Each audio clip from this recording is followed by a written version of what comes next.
remain in the budget. It will all go back into the trust fund. Okay. Any other questions or comments? Commissioner Bellingham? We did go over most of this budget norm workshop, but I know some things have changed. Just exactly what has changed from what we discussed today. That I'm aware of, nothing has changed. Everything is the same as it was during that meeting, and it's the same as it was when we actually approved it on first reading.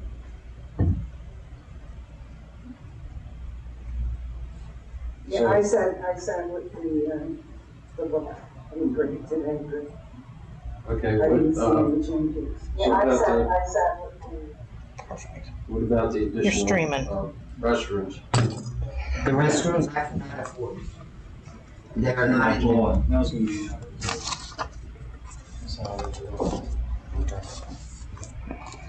And is there going to be any ongoing work on the decorative lighting?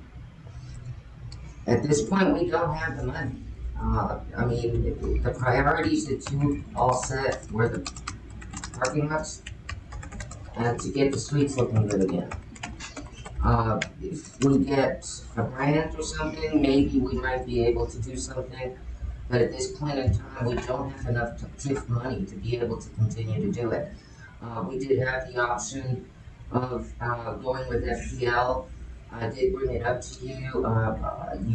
We can talk about that later on if you want to, because we're discussing the budget. But right now, the TIF does not have that money at all. We've got $200,000 in reserves, and we really need to leave that there. Okay, but you had talked at some point about refurbishing some of the. Oh, as far as repainting, yes, that's being done this year.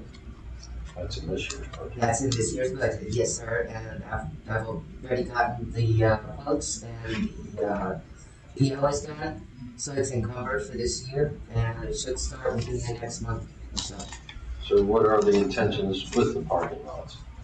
What are we going to do? We're gonna go ahead and do the same thing that we did with all of our parking spaces in our parking lots. Pervious pavers? Exactly. I guess that's it. Thank you. Any other questions or comments? We'll open this up for public comment. Any members of the public wish to speak on agenda item number 4? I don't see no first public comment. Look for further discussion or motion. Motion to approve resolution 2013-19. I'll second the motion. Motion is second. Can you call the roll, please? Commissioner Sherman? Yes. Commissioner Bellhumor? Yes. Commissioner Mealy? Yes. Commissioner Spradley? Yes. Chair Cooley? Yes, the motion. Motion passes unanimously. All right, so we move on to agenda item 8. Redevelopment grant application for 213 South 2nd Street. Questions or discussion?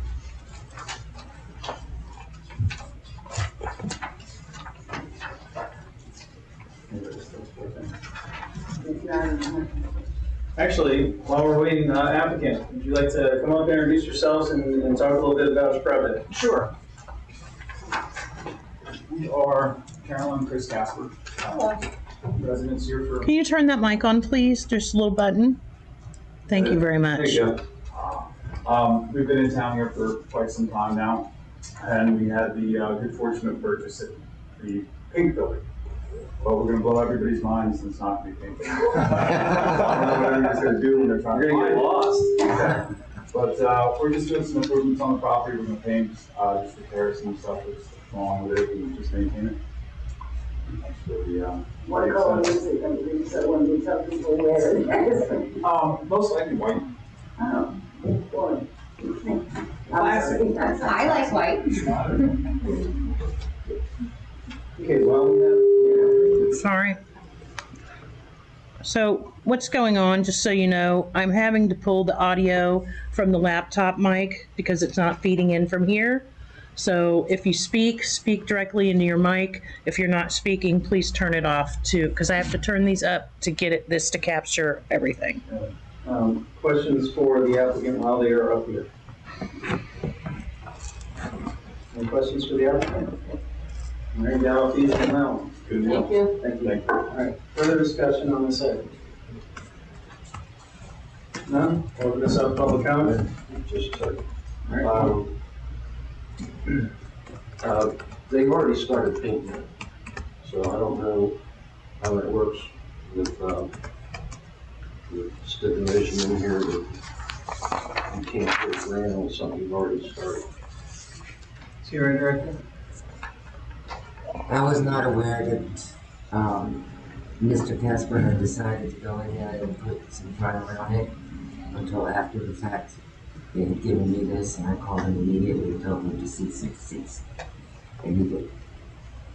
Okay, It's only the first. so they started, then they stopped in anticipation of this. Okay. Yeah, I drove by and they told me that I drive by almost every day, but, it's only the first floor from what I'm using. Put about 5 or 6 days in there, climbing, and filling cracks and stuff like that, and then tearing stuff, that's that, it's not the way it needs to be done, so. And the real reason for that requirement, like I think the last time that we talked about it, is so you don't have applicants who are standing here saying, I've already spent the money, and giving you a heartbreaking tale of how you've already spent the money and now you have to give it. That's the reason for that. So you can use discretion whenever you have a circumstance like this. It does not prohibit you from granting a grant. Any further discussion or questions? We'll open this up to public comment. Any members of the public wish to speak on agenda item 8? See none, we'll close public comment. Any further discussion or motion? I'll make a motion that we approve the item number 8. Okay. All right, motion and second. All in favor, please say aye. Aye. Any opposed? Motion passes unanimous. We'll move on to item 5. Redevelopment grant Now application you can start. for 109 South Fifth Street. And Mr. Bradley has a voting conflict to declare on this matter. That was the building where I had my law office for about 12 years. And there's still a couple of use issues remaining, which I don't know that it technically be a conflict, but to avoid, to maintain the appearance of impartiality. Not really. And have you filled out a voting conflict form? I have. And do you have that? I do, and I'll make copies as soon as I have a chance to. With this, you don't have to do it beforehand. That's, with the commission, you don't have to give it to them beforehand, so you're good. You can do it after the meeting. All right, so applicant, y'all can come on up, introduce yourselves, please, and tell us a little bit about the project. Good afternoon, my name is Robert Brown with Atlantic Surf Construction. I'm here with Mrs. Dillard, the owner of the project. So we've been thoroughly restoring this old place, and now it's time to redecorate the outside, paint, pavers, just truly give it a big facelift. And it will benefit the city in all aspects because all the property is surrounded by city property basically, except for the restaurant and 111. So the backyard improvements will benefit the city and the front yard improvements will benefit the city. Now you mentioned backyard improvements. I did not really see a whole lot of that in the application. CRA directors, are we considering backyard improvements on this as well? Yes, we are. It's in your site plan.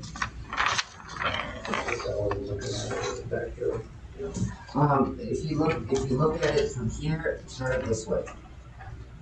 This is the front, this is the rear.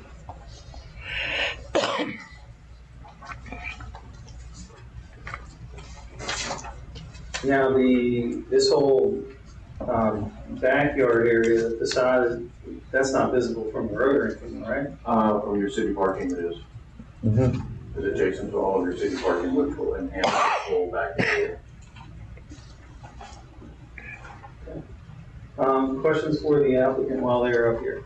Well, again, it looked, I drove by, make sure what building it was. And it looked like you had started already. Not only, It's a different color than when Scott was in there. all you see is a stucco finish. That's it. And we're not talking about even the materials and everything that was done with the stucco. We're talking about the paint and the pavers and the landscape. So the color you see is just raw concrete.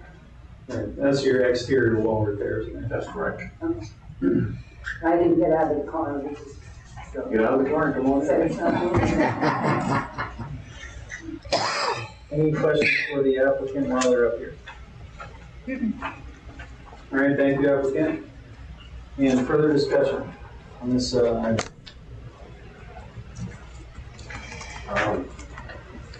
You don't have to estimate. Yes, you do. I have a second one here. Okay, so if there is another estimate, can you turn that in to our city clerk so she can get it to us and also get it on the record? So here's additional for painting. Okay, here's the additional for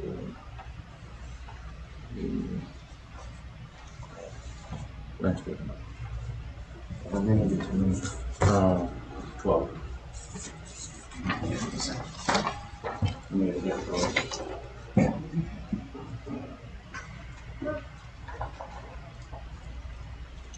All right, and while that's being distributed, further discussion.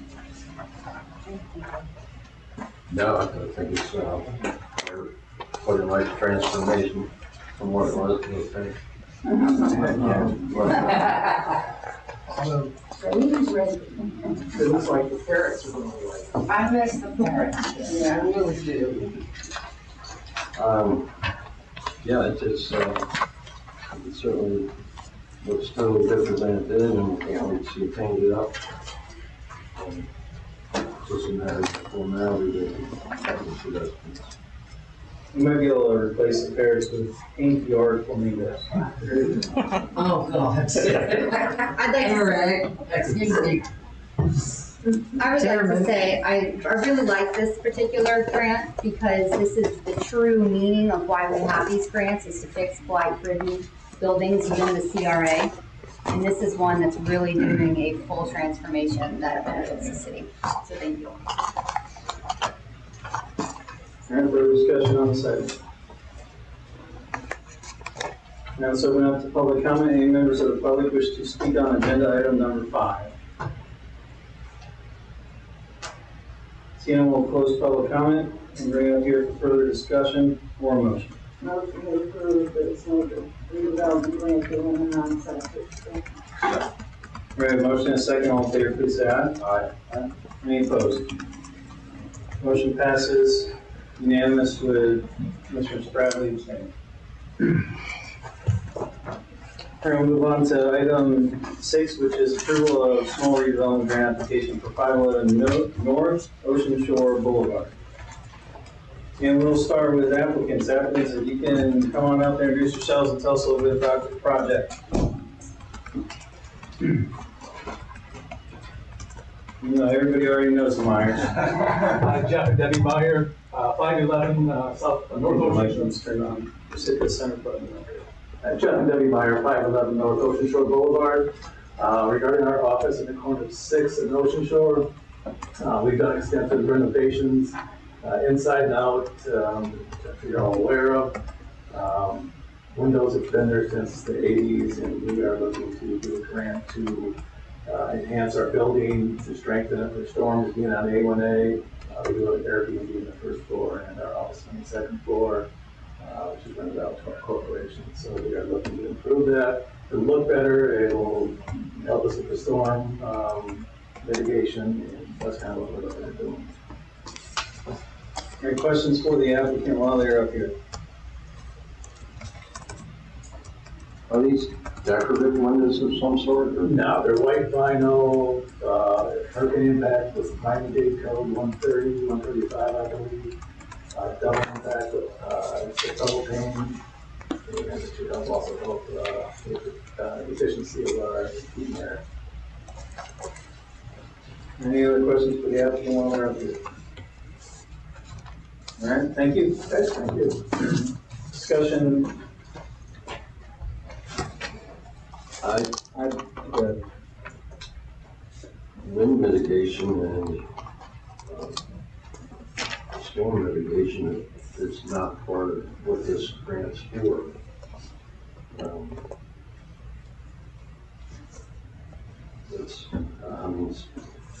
It says on our cover sheet to harden the building for sustainability from storms. Granted that typically new windows look better than old windows, but this is to beautify. That's why I asked if there's anything particularly special about the windows. Yeah, I had a conversation with the city manager about this from a procedural aspect. I think this would be a good application for a grant, but I thought it would be more for a wind mitigation grant like what we did with Wickline as opposed to CRA grant. I'll tell you why I think that. So if you look at eligible expenditures under the grant application, so you have repairing or replacing architectural details, door, window replacement, porch addition, structural repairs, on and on and on and on, and it goes through. If it is in conjunction with other improvements, all repairs must improve the overall aesthetics or facade of the building facing public entrance areas and must not be part of periodic maintenance to be eligible for grant assistance. My concern with the procedure of that is this is not in conjunction with other improvements, and we're not changing the aesthetics of the facade. You're replacing light for light. You're changing different kinds of glass, but that has no aesthetic value at all. So I was concerned about this procedurally being a CRA grant application as opposed to one of the wind mitigation applications. And City Manager, did you have any thoughts on the discussion about that? I did discuss it with Ms. Miller, and she indicated that there had been some previous instances of this type of grant being authorized and approved. It could be applied for the wind mitigation grant as well. Actually, that question, when we sitting as a CRA board, should be asked the county and not particularly from what you said for the CRA. Yeah, what was his thoughts on our discussion? But Karen, do you have anything to add or things to add? It's semantics, I really think. Does it improve the look of the building? Yes. Isn't it fancy improvement? No. Does it bring up the property value, which is really what these grants are really supposed to be doing? More than likely.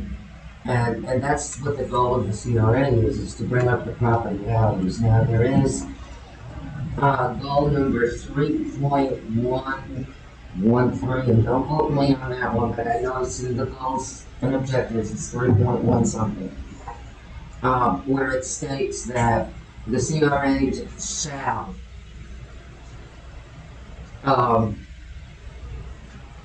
support the I don't have the exact language in front of me, but I'm going to put it in my own words, okay? Shall support the enhancement and the, and how would you say you're making something stronger of businesses and residences within the CRA? So basically what it says is we should support making buildings stronger and more sufficient within the CRA, whether it's residential or commercial. So that's where I'm coming from with this. It's semantics. Maybe we need to look at, changing more wording and maybe do more changes to the actual application to make things a little more clear. But, we're working with 12-year-old documents. And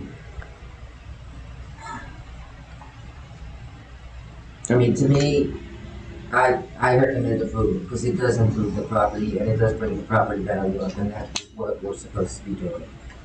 But Mr. Chairman. Mr. Chairman, if I would, I would, not to get too far off this subject here, but we have in the past it seems as though we kind of get in debate about these things a lot lately about some of these projects that are coming through.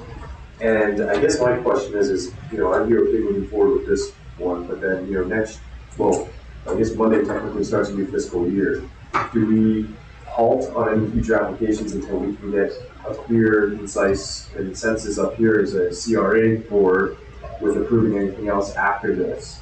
And really truly get to the bottom of what the core goal is here with these types of grants that we're coming through. Because I think a lot of time, we spend a lot of time debating on this, and it seems as though we've kind of debated on this something similar in the past. And I'm just thinking maybe be fair, we be fair across the board here in this instance, and then, just put a halt on this moving forward until we can come up with, on any type of redevelopment grant until we have like a clear consensus as a board again, starting effective like in October when the new fiscal year starts for the budget. I think it's a good idea. It would be one of the items we could use for our pre-meeting workshops. No, because this is the Oh, CRA CRA. issue. Okay. Maybe we'll have a workshop.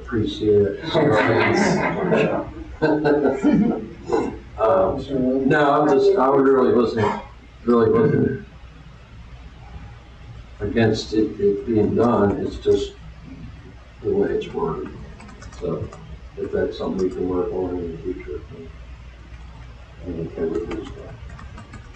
I'm not disagreeing, and I was going to bring up later on the county updates. Somewhere in the last meeting in June, we already discussed this and updating the application. So I think maybe at our next CRA meeting. Mr. Chairman, CRA Director. Matt, actually, we did meet during our May work session. And we did go through the application, and the only changes that were made were the ones for the actual furniture outside, the non-fixed. Right, we never changed anything else, but I think it's worthwhile going through it again. The word I was looking for was reinforce. That is what that says. The CRA shall encourage the reinforcement of businesses and residential buildings. That's what I was looking for. Good, Good job. maybe we can get that in our little Yeah. pamphlet that we work with when we review these. Well, which brings up a whole nother issue is if you take everything at face value, this would not be something that would get approved according to the current application. It's black and white. It's not semantics. It's right here. It's not an interpretation. Now, if this, for instance, if this agenda item is tabled until this gets updated to match whatever those goals are that the CRA director was citing, so everything is together, because I even looked ahead and, on the, I looked through here and I didn't, where's the one page? There's a page in here about, the reasons. You got code compliance, demolition, business redevelopment, or expansion, and nothing in here about hardening. So we would be approving something that's out of scope of what we have currently on the books. So there's that whole wrench in things. Y'all have any thoughts on that? Mr. Stroud? I mean, my thoughts are that I need to see a project that it seems maybe a victim of some loose tangent wording. I mean, for me personally, I picked up the fact that there may be other grants available for this project concerning wind mitigation and so forth. But I also see the property value increase potential of this project. And that is outlined in the property value increase. So, while I recognize and understand what's being said, and I look forward to the opportunity to reword some of these applications, and I would cling to my support. this application.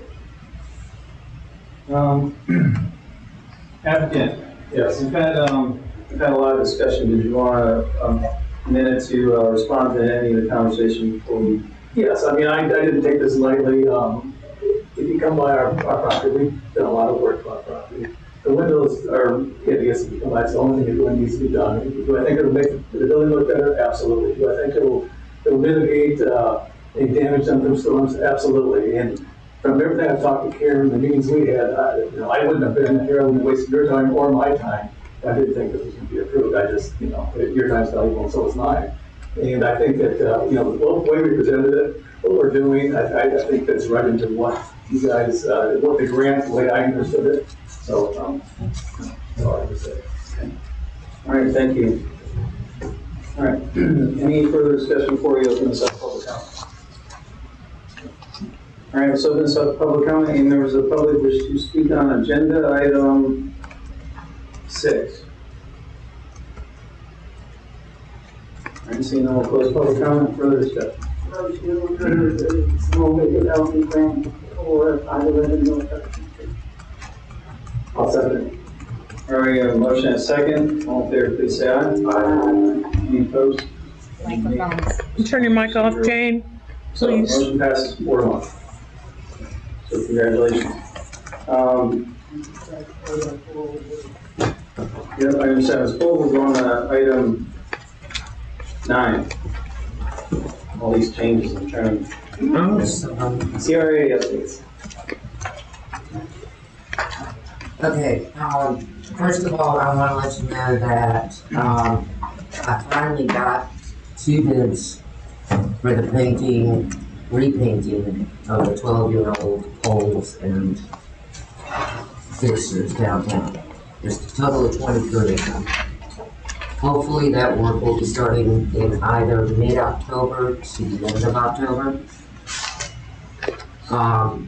That was something that was the goal that you had, that you wanted me to get done this year. The trash cans are here. I ordered 10. Couldn't afford the ones that you wanted that were the concrete. They're too expensive, but they're the same type of trash can that's out in Veterans Park that has the slats. One was gonna go right here and get rid of this tippy cart in front of City Hall. And the other one was gonna go to the 8th Street parking lot to get rid of that tippy cart. Because there's been a lot of complaints about that tippy cart being there, so. We don't know what's going to happen, further down the line with Veterans Park, because that's where the rest of them were gonna go. Instead of having them be put in storage, I wanted to ask you what you would prefer I do. Whether I put them in storage until whatever happens, and we can put them in the park, or start putting them on some corners within the CRA. And that would give you 8 that I could scatter through the CRA, as long as it's not. I'll have to talk to the chief of police to make sure that it's not within the sign of visibility or whatever, but I just need to know what you would like for me to do. So I think that might be a good idea, but that's just it. Mr. This request kind of went back to the time that Larry was city manager, and he removed all those lattice type trash receptacles. They were made out of wood, and they had the lattice covering them. And they were a maintenance nightmare, and even when they were put together nice, they put together correctly, they weren't the nicest looking thing in the world. So Larry wanted to go, and they all disappeared. So then the idea was to get something that looked nicer and would stand the weather. So to put them all in Veterans Park, I don't believe was the intent. Put a couple out there, Sure, why not? They're portable, so even if we have something coming up that takes space up in the park, then they can always be moved to another spot. But I think we need to get some out on the street corners where they used to be. If I may, Mr. Chair, these are not portable. These actually go in the ground. So if we put them in, we'd have to take them back out again. They're a lot sturdier than the others that we had in the past. But it's up to you all. I just wanted to let you know that they're not like the old ones. Commissioner. Yeah, I don't see any point in doing anything in the park right now. But scattered around the CRA, I think would be great. I really miss the garbage bins that Larry took up. When we go long stretches along A1A without garbage bins or other areas too, so. Any other thoughts? I agree with Commissioner Daly on that.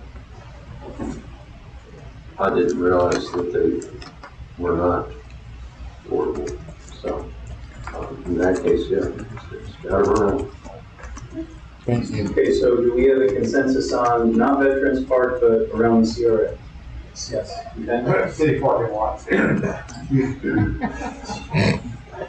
Alright, so we have a consensus on that. Yes, Okay, what else you got? as long as we're still getting one from the city hall. Yes, sir. This is the question that I meant to ask you the last time we had a CRA board meeting. And we didn't have the time.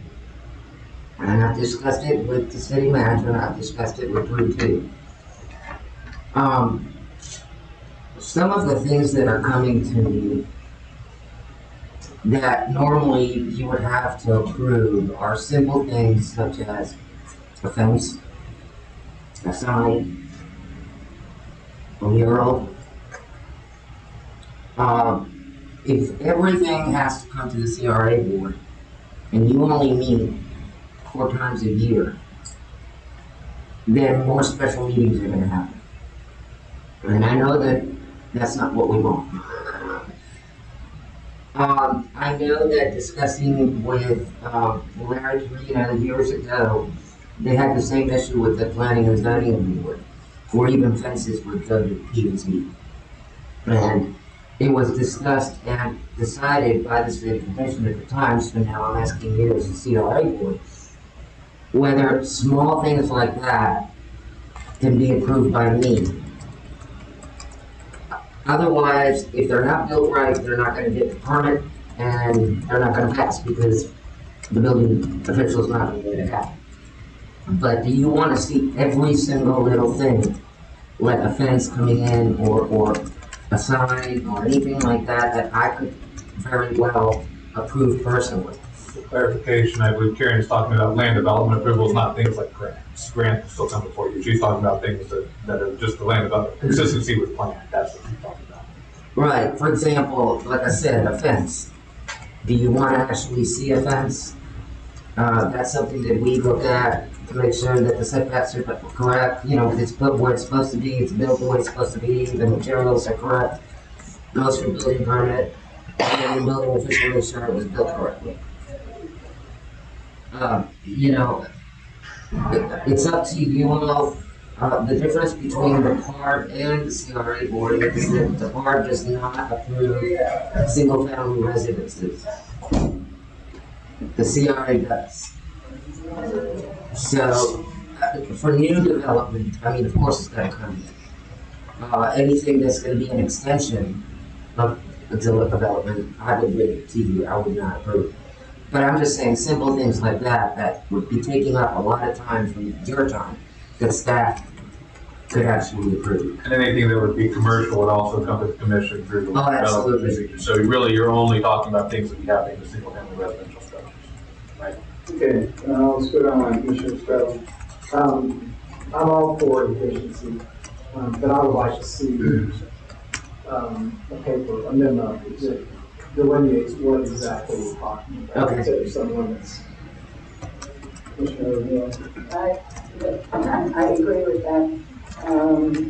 And I also feel that if you approve something or the building department approves something and residents aren't happy about it, we'll know about it. You can bring it to, after you say, then we can change it back to, yes, we want to see it. Commissioner Ryan? I agree with Scott that we ought to have some sort of orders for what can be reviewed by her as opposed to come to us. I don't know that we've been overwhelmed with these small items, to speak of, but like I said, I would like to see something that explains exactly in black and white what those limits are. Mr. Sherman? I'm in consensus with Mr. Billmore and Mr. Stroud. I have two thoughts. One, I am in agreement with Scott. I like efficiency. I would like to see a paper trail, but I'm also in agreement with Commissioner Belkner. Don't feel like, since we have changed the way the special meetings have come through at 5:45, they're really that much of an inconvenience anymore, because it's not an hour earlier, we're just building it into the meeting. So I'm really impartial, because either way it's going to work out. So it sounds like we have a consensus on it. It would need to be kind of outlined of what the proposal would be. It sounds like there would be a potential construction threshold, or a dollar amount threshold. There's going to be some kind of threshold if under, city staff approves, if over, so it sounds like something would need to be drawn up as a proposal. Is kind of what I'm hearing. Okay. I appreciate that. I'm talking about just simple things like fences and that kind of thing. But your So simple at the is same time- subjective though. I True. mean, if you want to say just small fence jobs, then yeah, but it would really need to be outlined. Because it can get, you might end up thinking that we would be okay with something that might be past the threshold that some of these other members are not comfortable with. That's fine. No, and I agree with that 100%. All right, what else we got?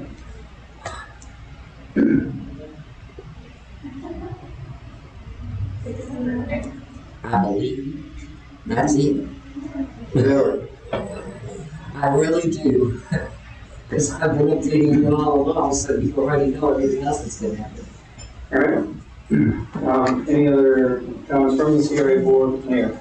I wanted to add on to what Commissioner Sherman was saying about the grants. I feel like we do need to readdress them. My personal opinion is what I'm viewing is, if you live in the CRA, you can have anything you want, and I don't know if it's really a great use of funds at this point. We're approving mailboxes, Amazon lights, patio furniture. If you don't like the color of your house, you can have it painted. It might not need painted. We're very rarely getting into those blight-ridden situations anymore. It's more just, hey, there's money out here and you live in the CRA, spend it. And I feel like maybe we should put a timeline on it, or do the grants every other year or every 5 years. But right now we've had the grants going for 3 years, and we've just budgeted $95,000 for next year. And is that something that we could use within the CRA as a city itself? Because we keep wanting to do projects and we hear we don't have the funds. So we might want to just take a look at that as something as a whole in general.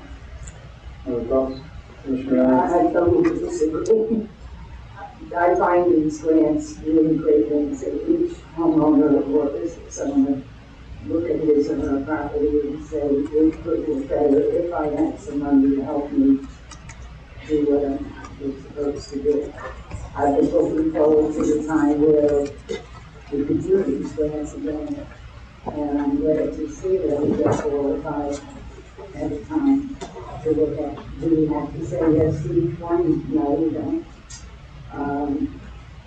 But to say we were going to have to hold on to doing something for another year or another 2 years or another 3 years. I don't see that work. I think that accomplishes the goals of the CRA, and I really don't have any experience. So, sorry. It's all right, I just, Well, let's get other thoughts. Anybody have other thoughts on that? I did, but Michelle, go through. You do, say so. I think we're getting into, we're giving out money for mailboxes and landscape lighting and putting off things that we could do, on city streetscapes that could make a bigger difference. So I kind of liked the mayor's idea that maybe you do this for certain periods of time, every so often. I think you're forgetting, but I think you're forgetting that this is the CRA, not the city. If the city wants to fix things outside the CRA, that's great. But the CRA was formed to improve a certain area of the city. I wasn't involved when the particular demarcation was made, but it is where it is. And you can't think of it as being the city, it's the CRA. And we have this money set aside to help businesses and residents improve and ultimately improve property value of this area so we get even more money.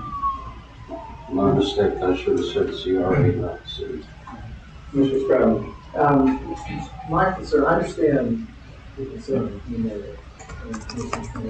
But my concern is that if you change the frequency of meetings because of some unpleasant or unworthy projects, then what's going to get punished for that on a worthy project? It may, we live in a coastal community, obviously, things happen quickly, deteriorate quickly. My concern is that the unintended consequence may be that someone who has a legitimate, project is going to have to needlessly wait for a year or 2 years or whatnot. So that would be something that I would consider.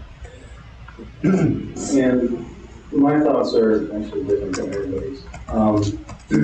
Shocker. Yeah. In all the years I've been doing this, it has been very, very rare where I have seen these be productive. And by productive, here's what I mean by it. They're going to applicants to be able to complete a project that they otherwise wouldn't be able to do. These grants are going to commercial, very well financially backed projects. They're going to already very well maintained homes. These aren't, I would challenge anybody to say, I would not be able to do this project. If you ever heard an applicant say this, I'm not in the financial position to do this project had I not got this grant. Which is in how I look at the intent of it as being able, that's the entire purpose of doing a grant, is to allow something to happen that otherwise wouldn't. I don't think the money's even being used in a productive manner, to be honest with you. That's only my thought. I know you all disagree. But if it was me, I would just stop the program altogether, and then reinvest that money in the CRA. You heard it time and time again. CRA doesn't have the money to do hardly anything. But then we're turning around and doing things that I would say are not fixing blight, minus a few exceptions. That's my thoughts. Mr. Chairman. Go ahead, CRA Director. I just want to remind you that in the CRA plan, there are certain goals and objectives, and one of the goals and objectives is that we have these redevelopment grants in this redevelopment grant program, both small and large. If we were to stop on them, it would be violating those goals and objectives. But those can also are subjective, and those can also be changed, which is why I'm saying we need to have a work session where we can sit down as a CRA after 12 years of doing nothing and finally figure out what we're gonna do when we grow up. And that sounds like Now, that's- my second thing is, I have a situation, and I have mentioned this to the city manager, but I'm bringing it to you. There is a new place opening right where Finn's is, next to the t-shirt shop. They're gonna bring in a plant shop. They brought me plans today to completely redo the back. That place is gonna look awesome on the side of Second Street, and they've asked for a permit.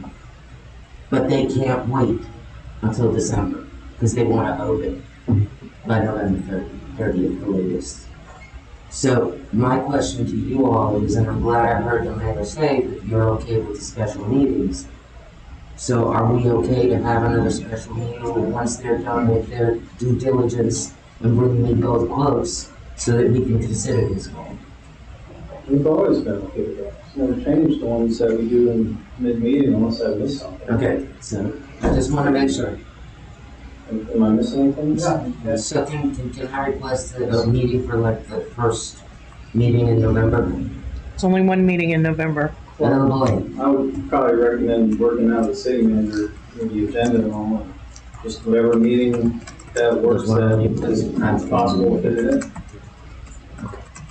Thank you. Regarding something that Eric said, is there anything in the grant process that talks about fiscal year? Negative. I didn't think so. No, we can't disparage what I was told, but that's up to the city.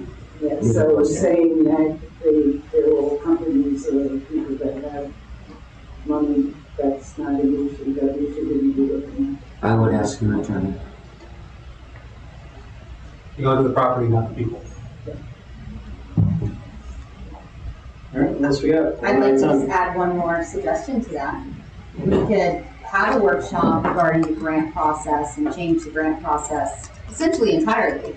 And we could select and give 100% grants to do something to a building. And we say, this building is actually blight ridden in the city, and we will give this an X dollar amount for them to repaint it or have it repainted. And that way we're actually fixing blight ridden buildings within the city and improving it versus landscape lights for $1 million homes.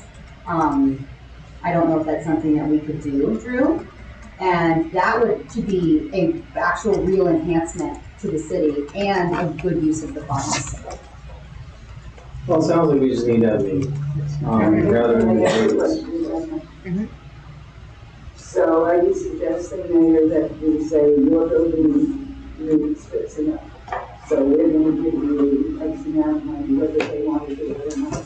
We could, absolutely, we could offer it. We could say, hey, Well, I recommend that this be discussed in the meeting where that will get addressed, because we're running out of yep, time. we can do that. All right, so I wanted to give an example. We did that with what has been called the watermelon building. We gave them money to paint the house.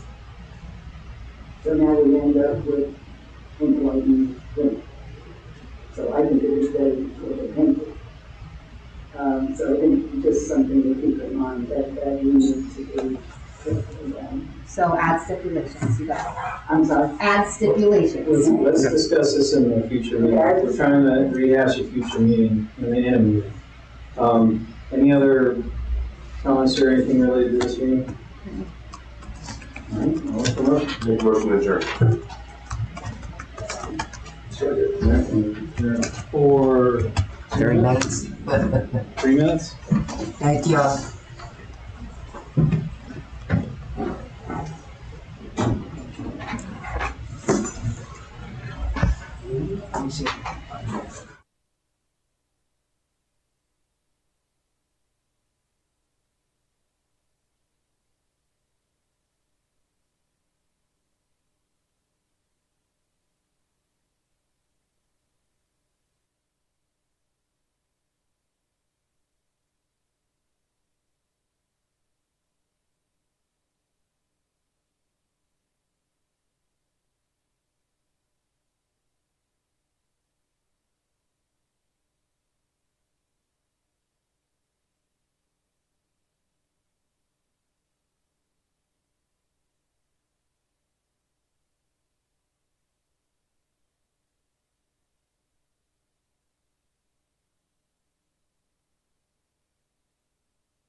We're okay to start?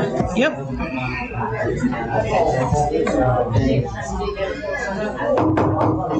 right, we'll call this meeting to order. This is a regular meeting of the Flagler Beach City Commission. Today is Thursday, September 28th, 2023. Time is 5:31 p.m. This meeting will be continued until all items are complete. Mayor, if you could lead us in the Pledge of Allegiance, and that will be followed by a moment of silence to honor our veterans, members of the armed forces, and first responders. I Pledge allegiance to the flag of the United States of America and to the republic for which it stands, one nation, under God, indivisible, with liberty and justice for all.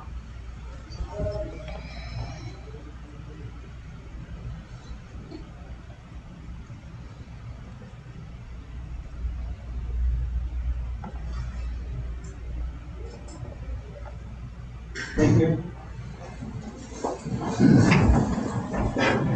All right, well, everybody's getting settled. If y'all could take a moment to look at your cell phones, make sure they're on silent vibrate or turned off, please. And just a little bit of housekeeping. I was told that there is a brown golf cart outside with their headlights on. So if somebody's attending, has a brown golf cart, you don't want to do that. Mayor, proclamations and awards. Yes.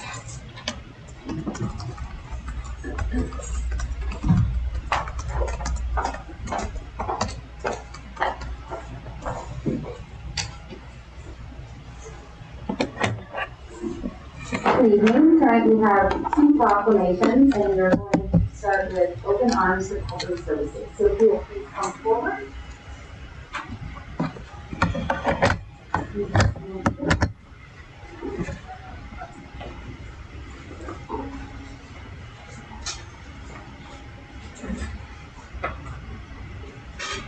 This is a proclamation of the Board of Beach Board declaring September 2023 as National Recovery Month.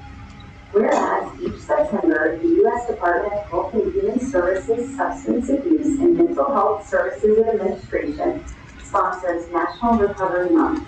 And whereas the 2023 National Recovery Month theme, recovery is for everyone, every person, every family, every community, explores how integrated care, a strong community, sense of purpose, and leadership contribute to the effective treatments and sustain the recovery of individuals experiencing substance use disorder.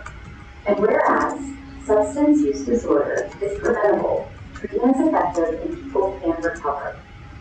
And whereas to help more people with lived experience achieve and sustain recovery, the U.S. Department of Health and Human Services, the Substance Abuse and Mental Health Service Administration, and private Open Arms Recovery Services invite all residents of Chanel and Flagler Beach and Tahoe to participate in National Recovery Month. And whereas the Substance Abuse and Mental Health Service Administration encourages residents to participate in National Recovery Month to learn more about how to help people achieve and sustain long-term recovery. And whereas Recovery Month celebrates the gain made by those living in recovery.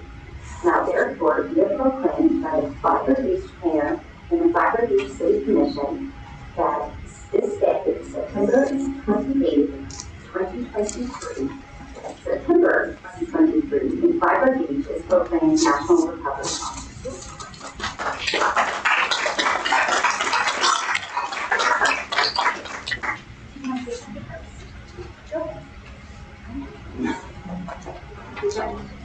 Well, I'll try to do this on the side so I can see everybody. So I am Savannah Franks, I'm the program lead at Flagler Open Arms Recovery Services, and we want to thank you for supporting your residents with recovery and all the beautiful aspects of recovery. Because we suggest that people do recover and go on to vote and become members of the community, and this is really important for us to do.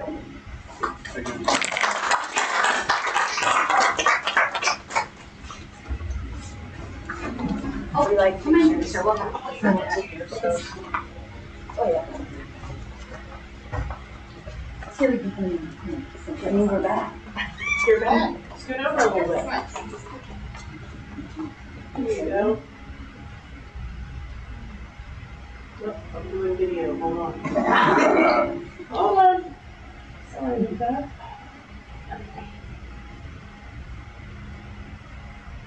All right. I'll email those to you, Savannah. Thank you so much. Thank you.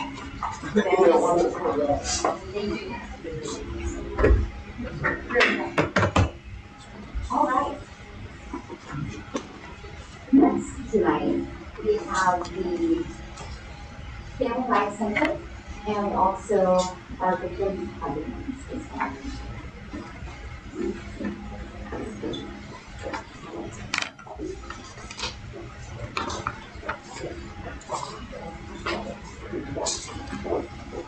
Come on at the front.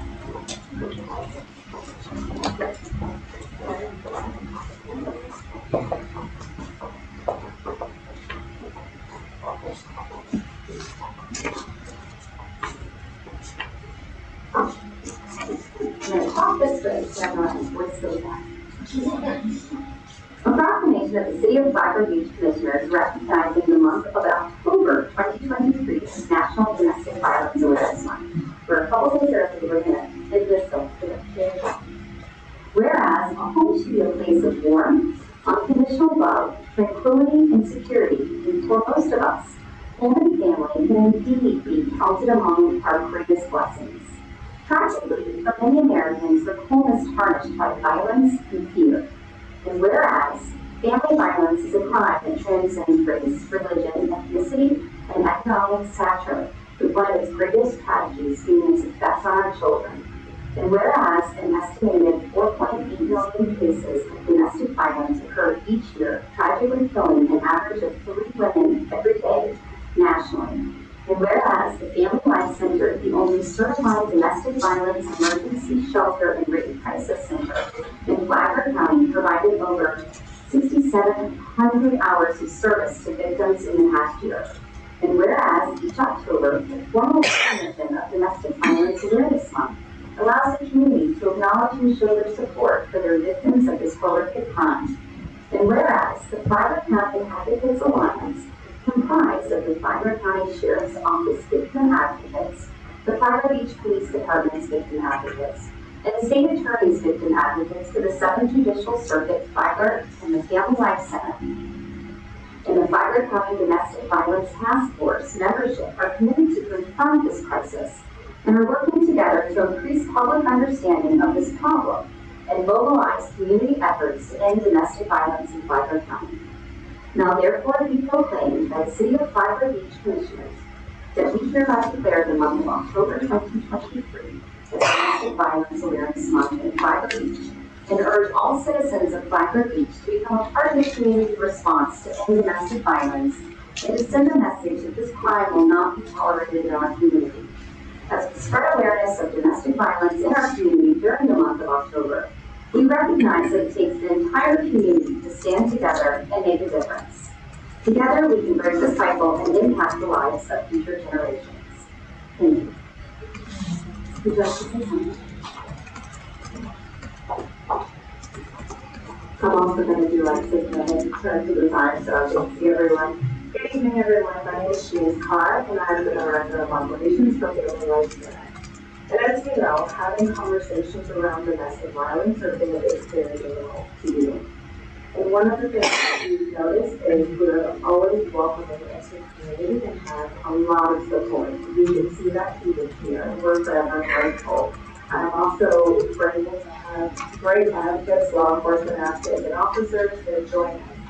One of the things that I'm reminded of is that it takes a village. This week we had someone stop by our office to make a donation. And when I thanked her, she looked at me and said, "No, thank you all."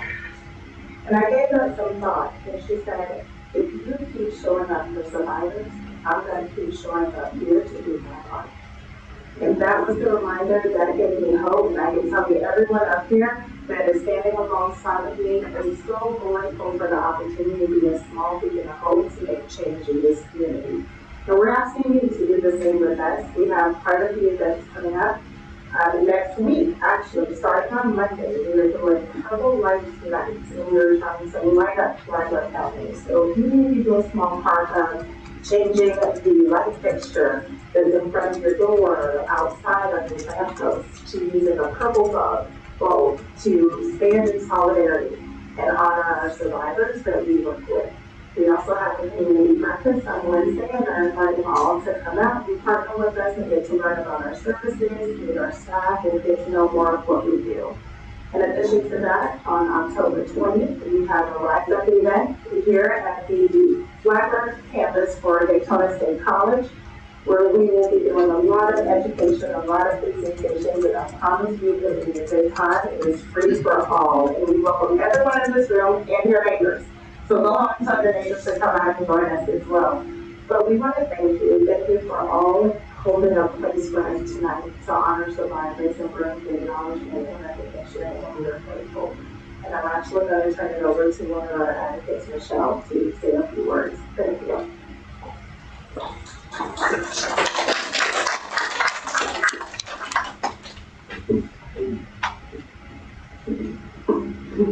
Good evening to each person that's present here today. My name is Michelle Wayne, and I'm the Economic Justice Advocate for Family Life Center, as we all know, located in Portland, Florida.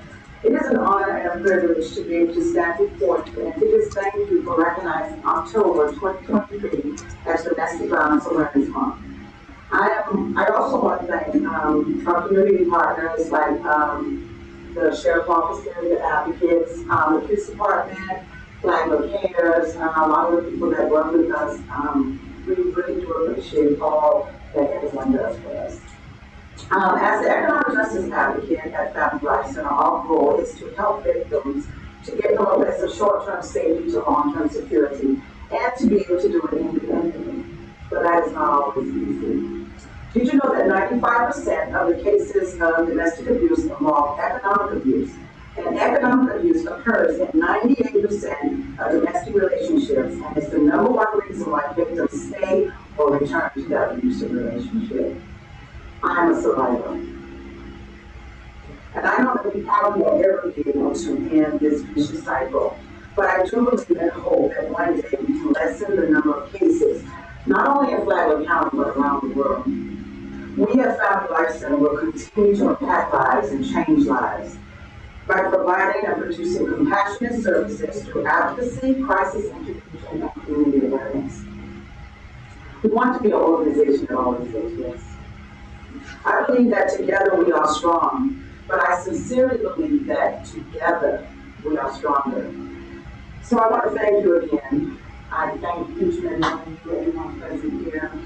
It's been my pleasure. Have an amazing evening. Again, thank you for that.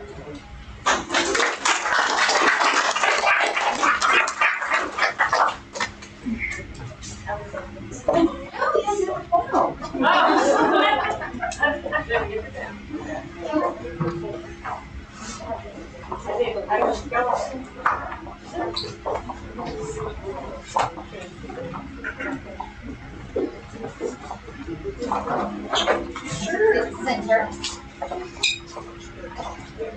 It's not gonna go to sleep, is it? It's not.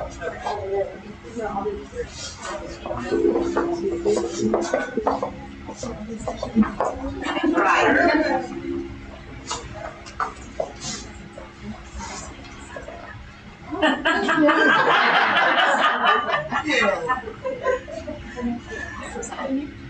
Thanks for coming up today.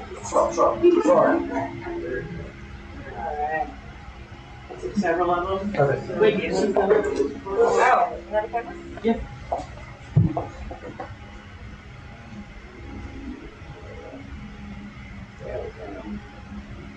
Okay. Perfect. Did you want to pass me some? Did you want to pass me a copy? Thank you.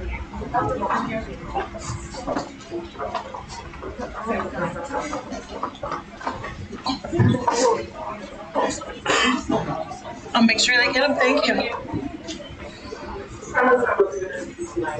Here we go. I'm Candace Woodgill, the Domestic Violence Services Coordinator with Family Life Center. We have some purple ribbons that we're going to give to you all. We're asking you to join us in wearing them throughout the month of October to raise awareness for justice office. Thank you so much. Before everybody runs away, I'd just like to say I've been on the board now since, I guess in March. And it's been on, I've learned so much. I don't think I've contributed enough yet, but I've been learning. And starting to use some of the staff I got to see the facility. And it's been wonderful, and it really does. I know I've known our own advocates, of course, for a long time. I've known the good work that they do, but it's been a great learning experience. So thank you, Trish, and for the rest of the staff.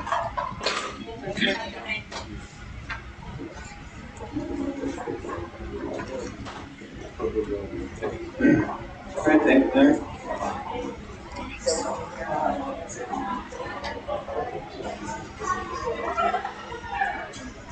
All right, Penny, do we have any deletions or changes to the agenda? None to my knowledge. No deletions or changes to the agenda?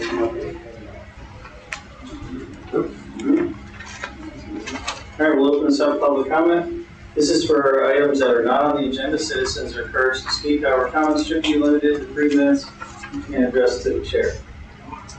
So, open up public comment. Ken, please just state your name and address for the record. My name is Walter Ryanson. I'm completely with the people in Boulevard. Bishop Chapel Shrine. I'm here today at the complaint. It just occurred to me. Excuse me. I know for hours, but like in Miami, just to come here tonight because I'm in church holiday. So I need the space and time to come here today. And I'm here today because somebody sent me a post on our commission and sabotaged my business by saying things that is not a professional because we have offices to deal with email, they can walk in my door, they come to my office, speak to me.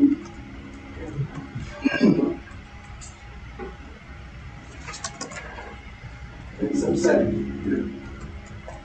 The person in this position will act like a 12-pro, posting Facebook and passing on around. He said that the shark was in my promises for the weekend to be delivered to me, and no keyboard that I could take it out of the room for the shop in our community. And we actually collected $20,000. We're going to 2 students. So the whole scenario is sharp. It was all about donations and to help the community. And I'm working hard to help anybody working my door. I hope you can enjoy and come to my store. It's actually a fun place to be. And we're all about donations and helping the community. I will learn my business with every child I get a present. It's not a cheap present. It's a present. Every child will come to my business. Every community, people who need donation, I'm the first one to be there. Anybody to help, we actually donated $14,800 this year, and I hope to double it next year. And plus the $20,000 we're going to give those to students. We're going to give them those checks. They will benefit. Besides that, we $9,000 in gifts this year. I hope to double that too. And just to do the right thing. I came here 2.5 years ago, and I'm going to make a change. If I have to go the extra mile, I'm going to do it. God bless me, a comfortable life, and time to share. This is the time. So if anybody within the people with me or so happy when they walk through my doors to join for them, for them, whatever they do, any of them, I hope they come to my doors. And it's just a shame that one bad apple, hold that tree. But it's not going to change who I am. I'm going to keep on living. I'm going to see every single day. Thank you very much for listening. Thank you. Anyone else for public comment?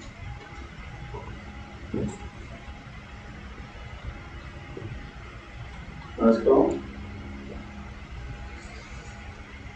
seeing no one, close public comment, and we'll move on to consent agenda. Under consent agenda, we have regular meeting minutes August 17th and September 14th, special meeting minutes of September 14th. And he's already got a hand.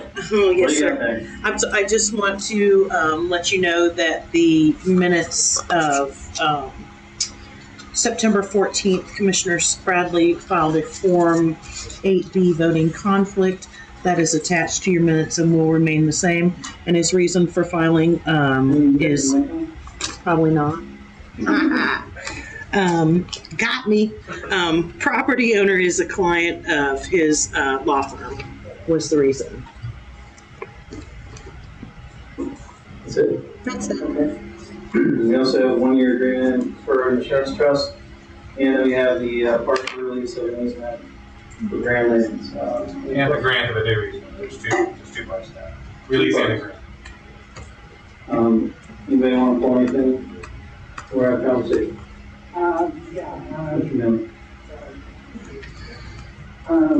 Number 7, I just had a couple of questions. It was, Commissioner 7. Anybody else? I'd like to pull 8. Is that it?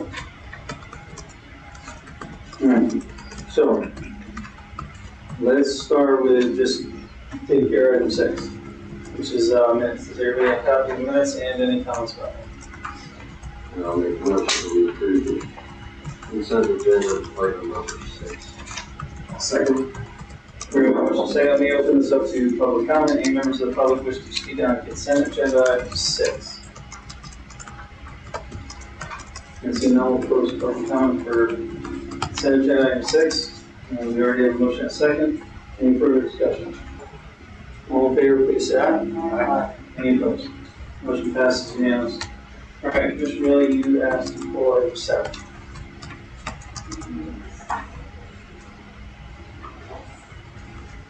is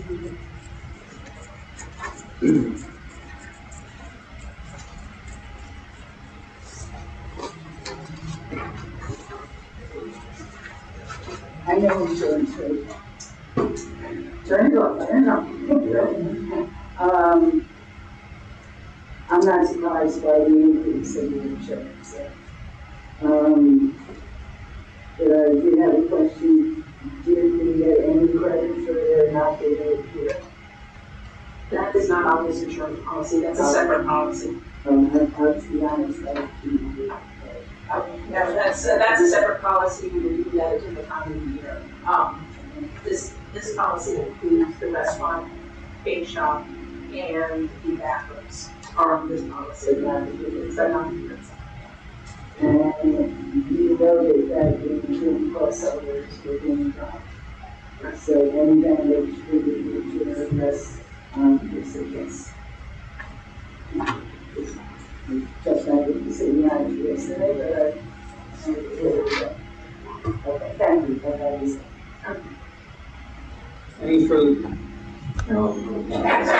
Any further discussion on item 7? Any questions for Liz while Liz is up here? Did you have something? Yeah, I just see a 26% increase, which is really not so able compared to some insurance increases right now. I almost went up 65%.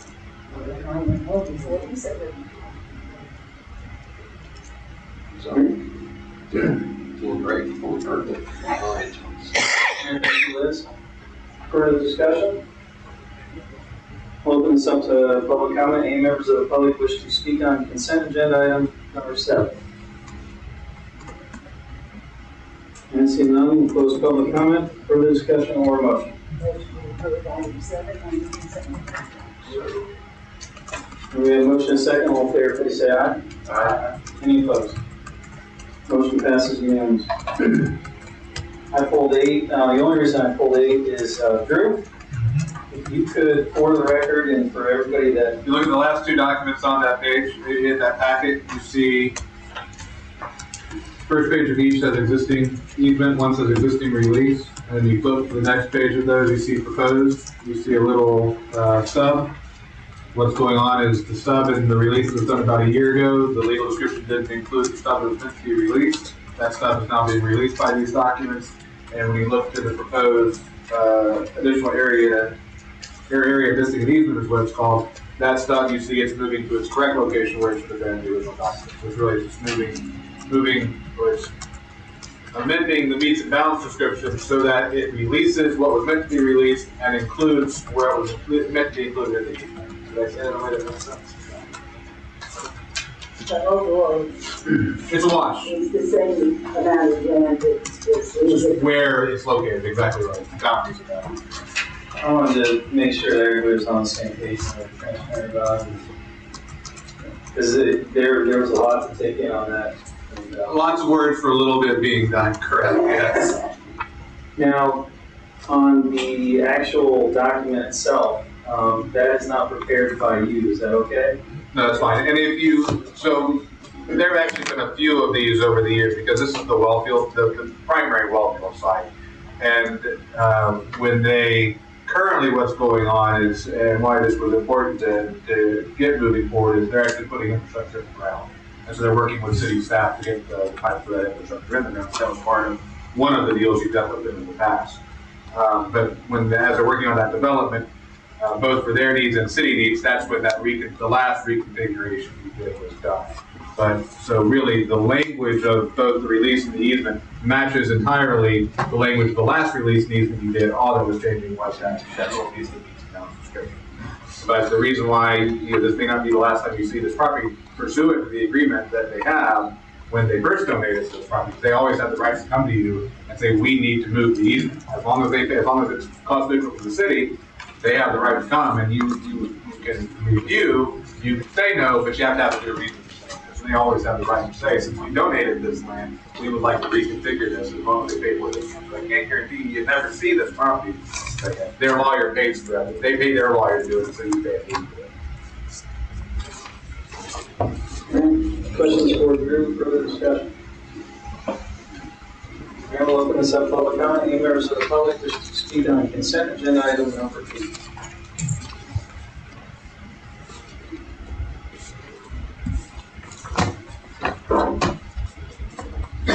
Can just start here.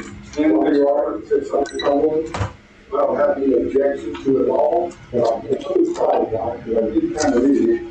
And it looks to me like, they're putting that property, back in like you were talking about, but it's not controlled by any of the covenants, were on the previous property. So the rest of the property doesn't fall under that, it's excluded from that, am I correct? When you say covenants, what do you mean? Well, there were covenants that have work to be done on the, what is it, 720 acres or something like that? This is a utility easement. So this is where we have permission to put pipe and wells. They're giving us permission to put pipe and wells on their land. Okay, so I guess I'm speaking about a wrong property. Maybe, or you're looking at it that way, but this is their land that they're giving us permission to use for pipes and wells. Excuse me, wrong property. No harm, Rob. Any other members of the public wish to speak on consent agenda item number 8? And seeing no closed public comment, further discussion or motion?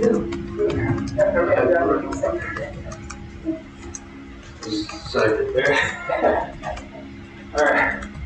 We have a motion and a second. All in favor, please say aye. Aye. Any opposed? Motion passes unanimously.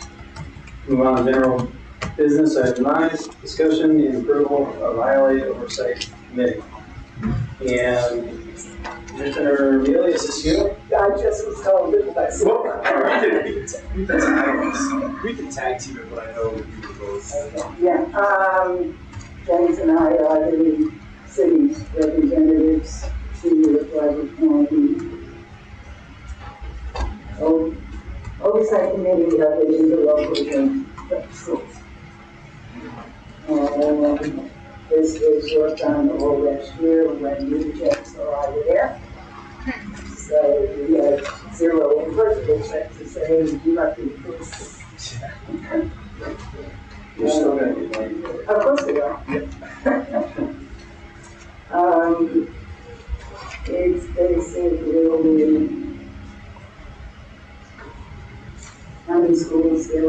which schools it's supposed to, are they going to be more schools? Yeah, it seems as though the appetite of, just to give you guys a heads up, so you guys can be caught off guard if something comes out this next meeting. I sense that the division, I don't speak on this here, I sense that there was a little bit of reluctancy by the board regarding additional schools, in addition to, where would they go?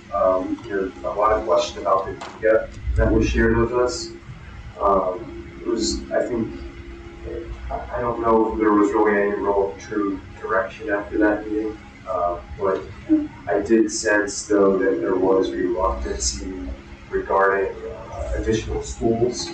The one I guess they do have in their crosshairs would be another high school, would be what I guess the biggest need is what they're trying to depict right now. But again, I think Mayor Elfin did a really pretty good job of depicting what the average price is for a home in Gulf Coast. And a lot of, I think maybe with the exception of Manel, I suspected that I think a lot of us would really buy into this need for other schools. But And I spoke about my experience in the school district, the only school district I ever worked in, which grew from one school to 21 schools and shrank to 8 schools in 20 years. It was the fastest growing suburban school district in New York State, and then the fastest decline. Kids went off to college, didn't come back, because there were no jobs in the community. And so we were left with all the parents living in the houses who didn't have children in the schools. So we found ourselves having to sell those schools. So it beat down, I'm happy we thought that one of us, don't know whether it knows to me or not, probably not. But they did have a study done on the number of kids, judging from his Davis, I think was the David Patrick, who did the study. And they wrote down all the new developments, the books that were getting in the Open Observer or in the Grand Facebook was yet the development type. But how many kids they're going to be in those developments, I don't know. So, in any case, to get through this, what you have to do is say, yeah, we love it, it's great. So action needed or Just the book. improving receiving it or improving?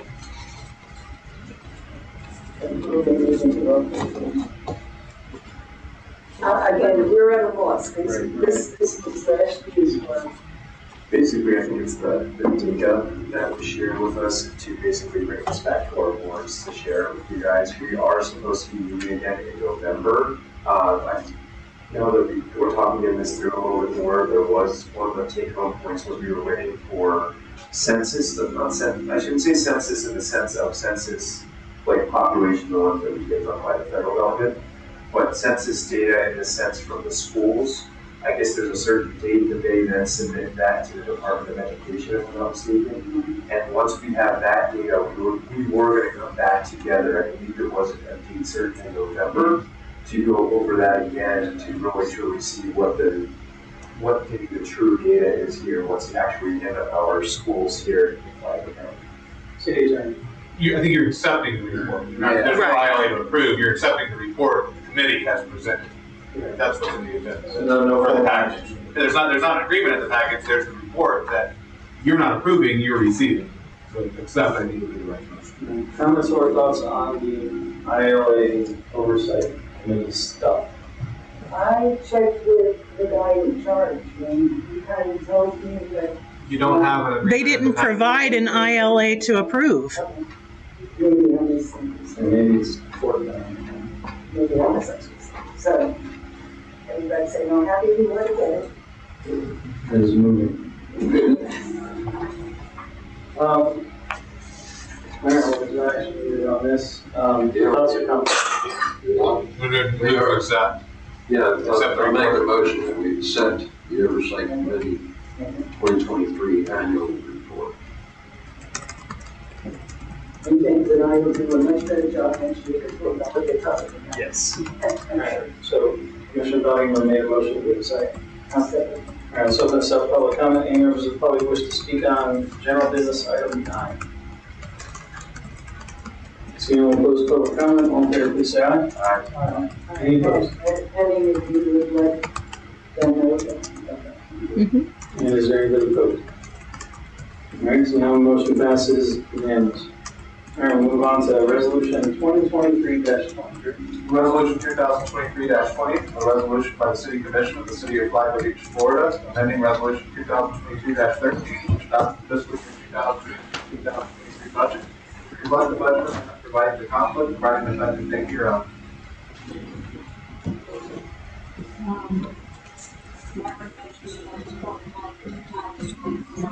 Resolution 2023-20. Since there's so many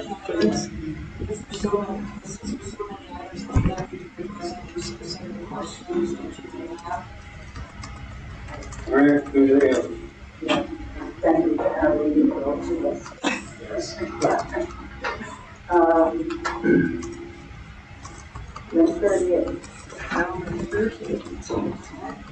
This is one good question, I'm not sure. Stormwater. You say there's no amendment to do it. Amend the budget to the water, because and then we took the stormwater fund down 6 years. So is this a positive? This is positive. We're getting 4,700 and $1,400, $4,714 more into the budget than we. Because it was an expense, I was going to ask if it would be covered by impact fees, it's funding. Never mind. Any comments or questions for Commissioner Bellinger? Move the operations. Number 13. And then is water budget to move the operations building construction. Professional service for design. I thought.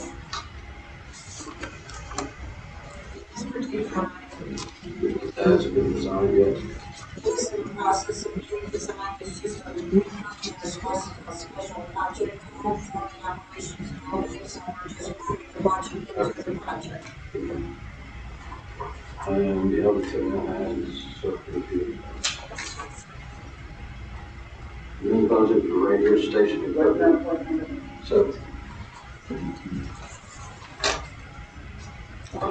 Did you make a donation to the radio station? Yes, we basically decided to have $13,000 to replace the equipment, and marketing damage. So we submitted it to FEMA, but they rejected it.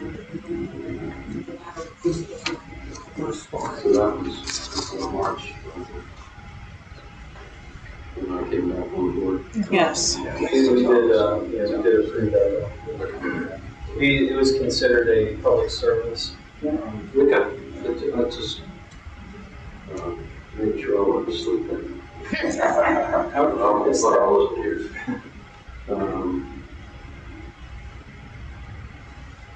That's it. That's all. Okay. Any other questions for no more general comments? All right, we'll open this up for public comment. Any members of the public wish to speak on agenda item 10? Let's see, no one close public comment. Agenda item 10. We'll look for further discussion or motion. Motion to approve the resolution 2023-1. I'll second. All right, we have a motion and a second. Then you call roll.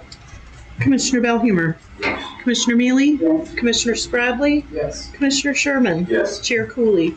Yes, the motion. Motion passes unanimous. It just was amazing to see, you always is, when we get into the comprehensive reports.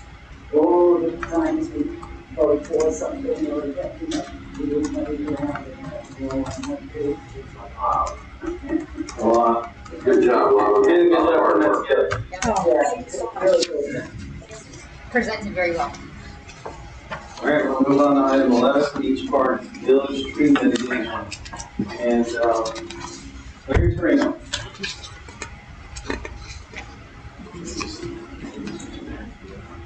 Look at that. It's working. Now you can got your picture work.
There's a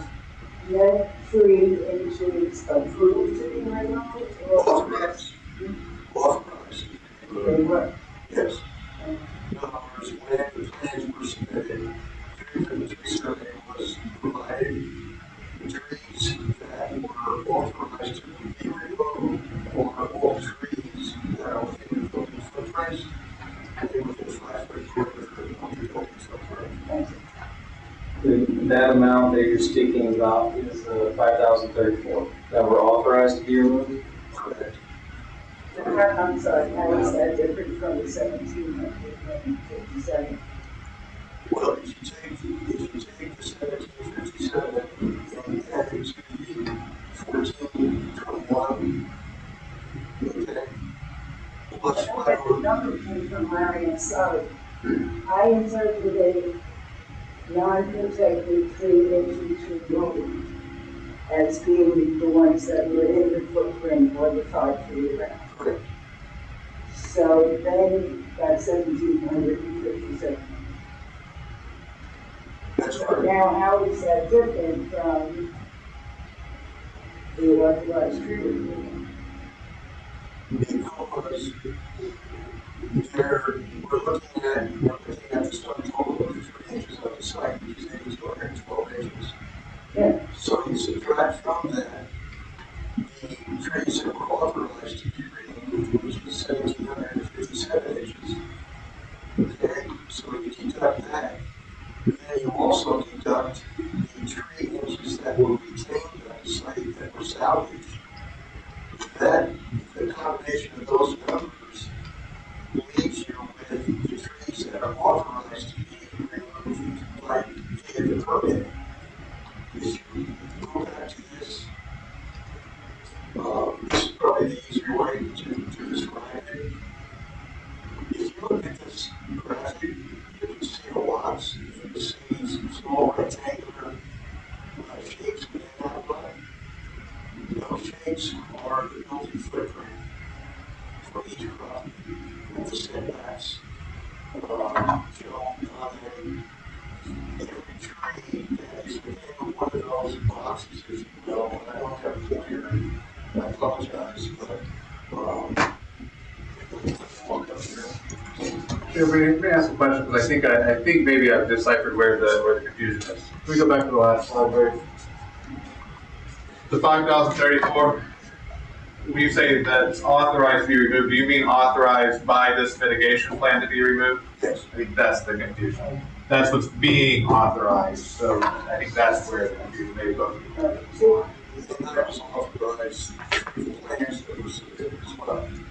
Okay, then I think that there's still confusion on that. That could have been denied.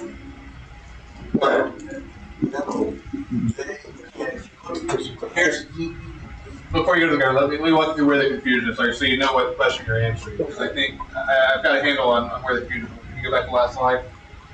So we're starting with 8,212 inches of tree. And then the next box down is the ones that were in the footprint, so authorized to be removed. We take that out of the 8,212, and then what was left, we take that out of that, leaving 5,034 inches of trees. Forget what it says to the left of that, but 5,034 inches of trees. I think what the dais is hearing is, or seeing that, is that looks like that means 5,000 inches of trees that should have remained. That is what I think. That's what I was looking at. They are the authorized trees. Because But there, did they have to be authorized? because there were unauthorized trees. Unauthorized trees were, we'll get to that, right? Unauthorized trees were within that green area. That shows there, this one here, that's the inclined figure. Trees within that area were unauthorized. The balance of the trees on that site, with the exception of those that were saved, were authorized to be removed. And those trees, as you can see, I made a comment that when you look at the trees that are next out to the lot areas or that are outside the footprint, when you look at the retention ponds, the retention pond, one of the biggest ones, you can go around the left of the side of Roberts Road. Okay. So any of those trees, they do not I think I have the answer, Larry, but you're gonna tell me if I'm right. Can we back to that previous slide again? Oops. There we go. Net tree inches removed. When we say authorized, again, I could be wrong here, but I think I'm interpreting this right now. What you're saying is authorized to be removed, subject to replacement. As long as the 5,034 is being replaced in some form or fashion, that's where that authorization comes from, which is different than the authorization in the second box, which is these can be removed without replacement. The 5,000 inches is what can be removed as long as you're in some type of mitigation. Does that answer? Replacement or paying into the bank. Yes. It does, except I still have that question of could we have not approved the removal of those as in Because to approve the master site development plan, and the time to address that would have been when the master site plan for the development was approved, the original owner of the property. But again, that is the purpose and intent of tree replacement. But I have to ask some comments about the language of the tree, I'll get to that later. But yeah, clear understanding of this second table is the landscape tree replacement summary. And there you see the 5,034 inches that were authorized to be removed, and is the mitigation number. So there's 5,034 inches that we need to address. The 3 inches in the mitigation plan that will be planted or in place in the initial planting phase is 1,803 inches. Okay. Those 1,803 inches, again, are installation based on a certain diameter and caliper size. However, in the tree, it will mature into 8,689 inches. So the tree replacement program, although at the time of the tree placement doesn't meet the 5,034 inches, the ultimate maturing or maturing rate of all of the trees that are proposed to be replaced and planted is in excess of 3,655 tree inches. So again, if I can explain this, there's 5,034 inches to mitigate and replace the 3 inches. Once these trees have grown to a respectable size, will total 8,689 tree inches, which in essence is an additional 3,655 tree inches of the property that was authorized to be removed.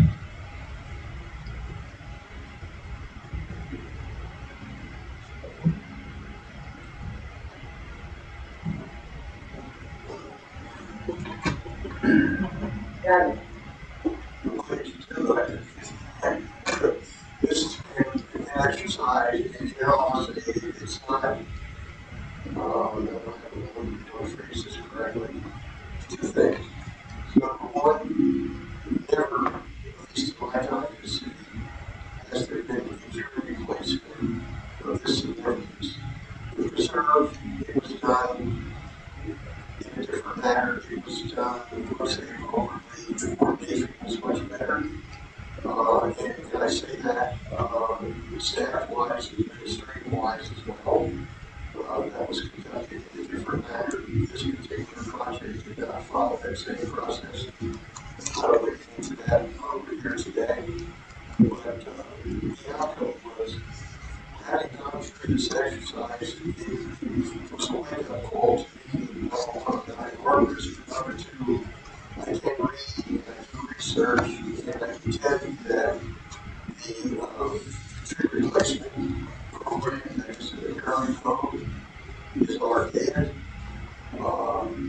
It's pretty loose in its language. It allows subjectivity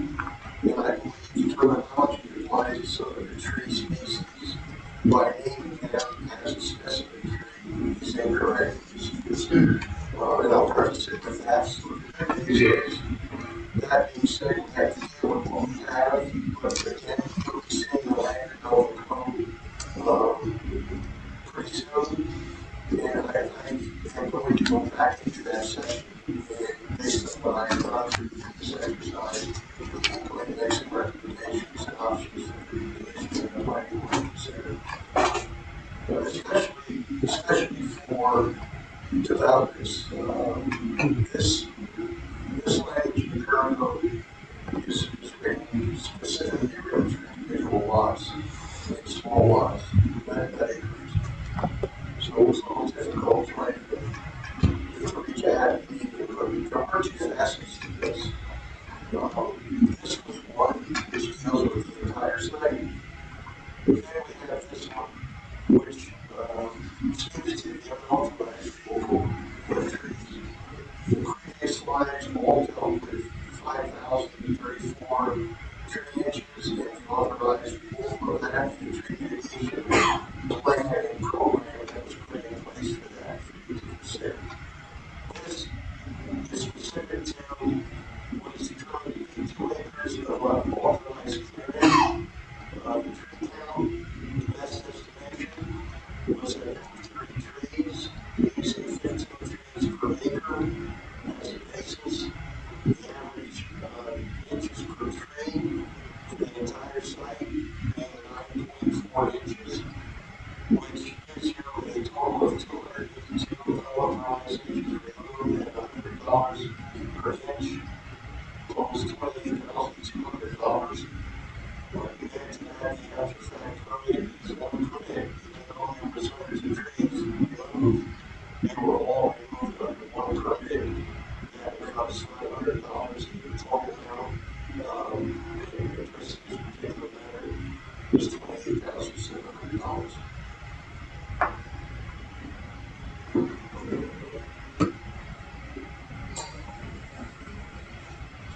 With $100 for, It's $100 per tree inch. yeah, where did that come from? The $100 is in the code Oh, for, I believe it's 8 to 10 inches, or anything over 8 inches to 10 inches, is $100 a tree inch. For a lot, it's $50 per tree inch. All other developments outside of the individual lot is $100 each. Classification, there are 3 of them. For fee charges, it's higher for anything else other than an individual lot. That is in the report. But fees is another thing that needs to be discussed. This one. Yeah, so, I think I did don't feel. So, considering the trees that they're replacing, the replacement trees they're planting, they actually end up with a positive balance in tree inches. There's a factor. There's a factor. There's 42% more tree inches. Maturity. Yes. That was built in, quite frankly, recognizing that not all trees are going to reach maturity. We don't know what that percentage is, but we know that each tree is going to make it. So that fact is built in, and that's what the homes and the last report said. I have to say actually was they're doing not my impression that we need to do more. So that works out very well, and then we get a large fee for, the trees that were removed. Right.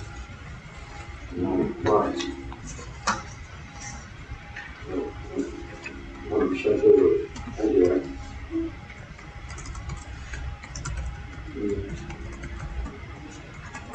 Larry, is that all your presentation?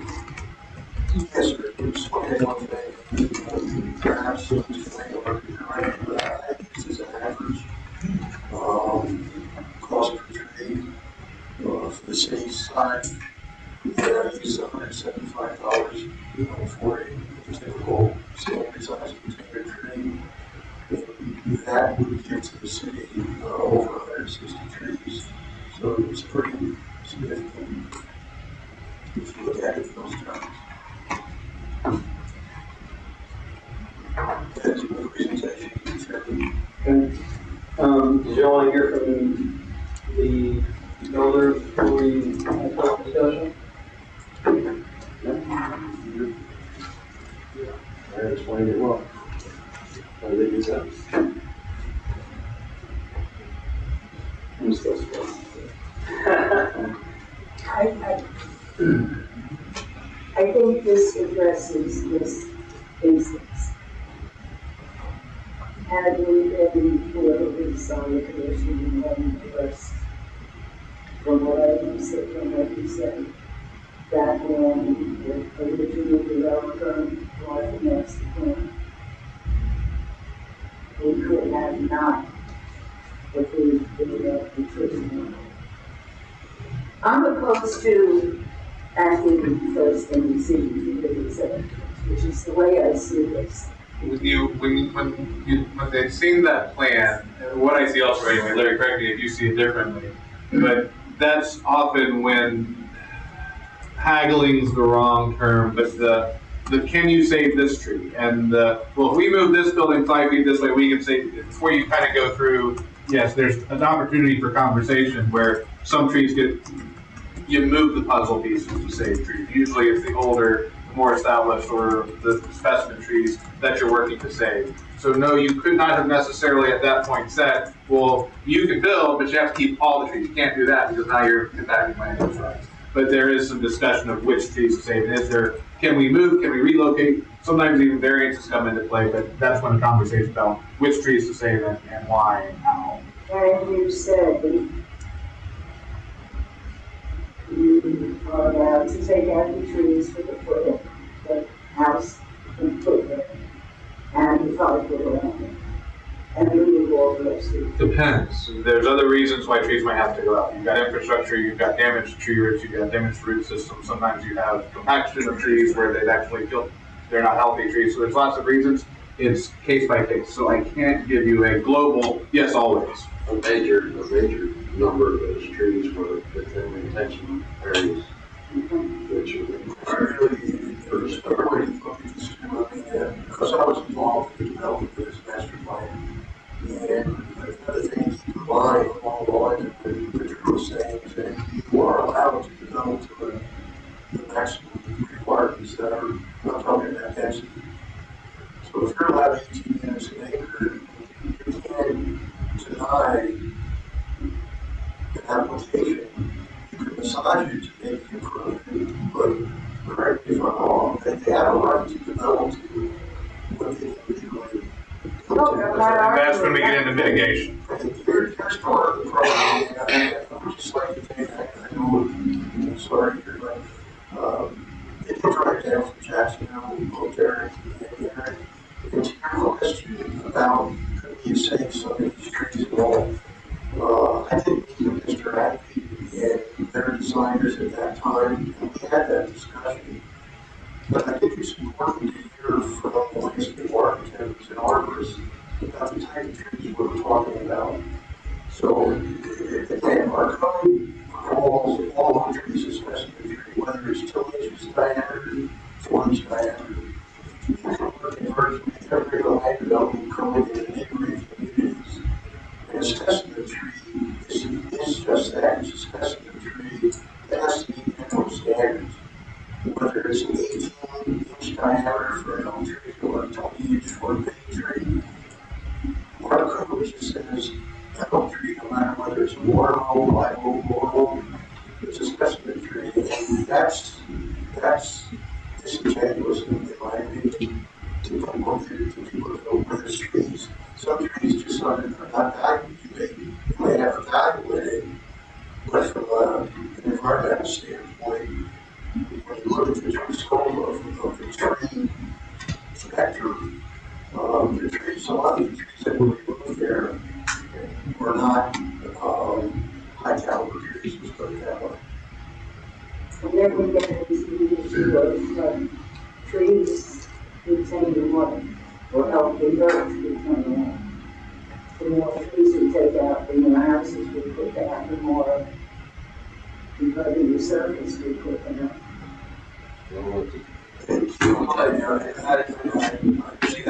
Buy the property and don't develop it. But let me say this again, the 3 inches, from all this but the 3 inches, hopefully those trees will surpass the 3 inches that were authorized to be removed. You're going to have 4 rooms, you're going to have the systems, you're going to have what's going to be replaced will be superior to what was removed from that property. 30 years from now. 20 years. When you say maturity, the trees don't. I understand. I understand. So, not 30 years down the road, I think. I have a question. So,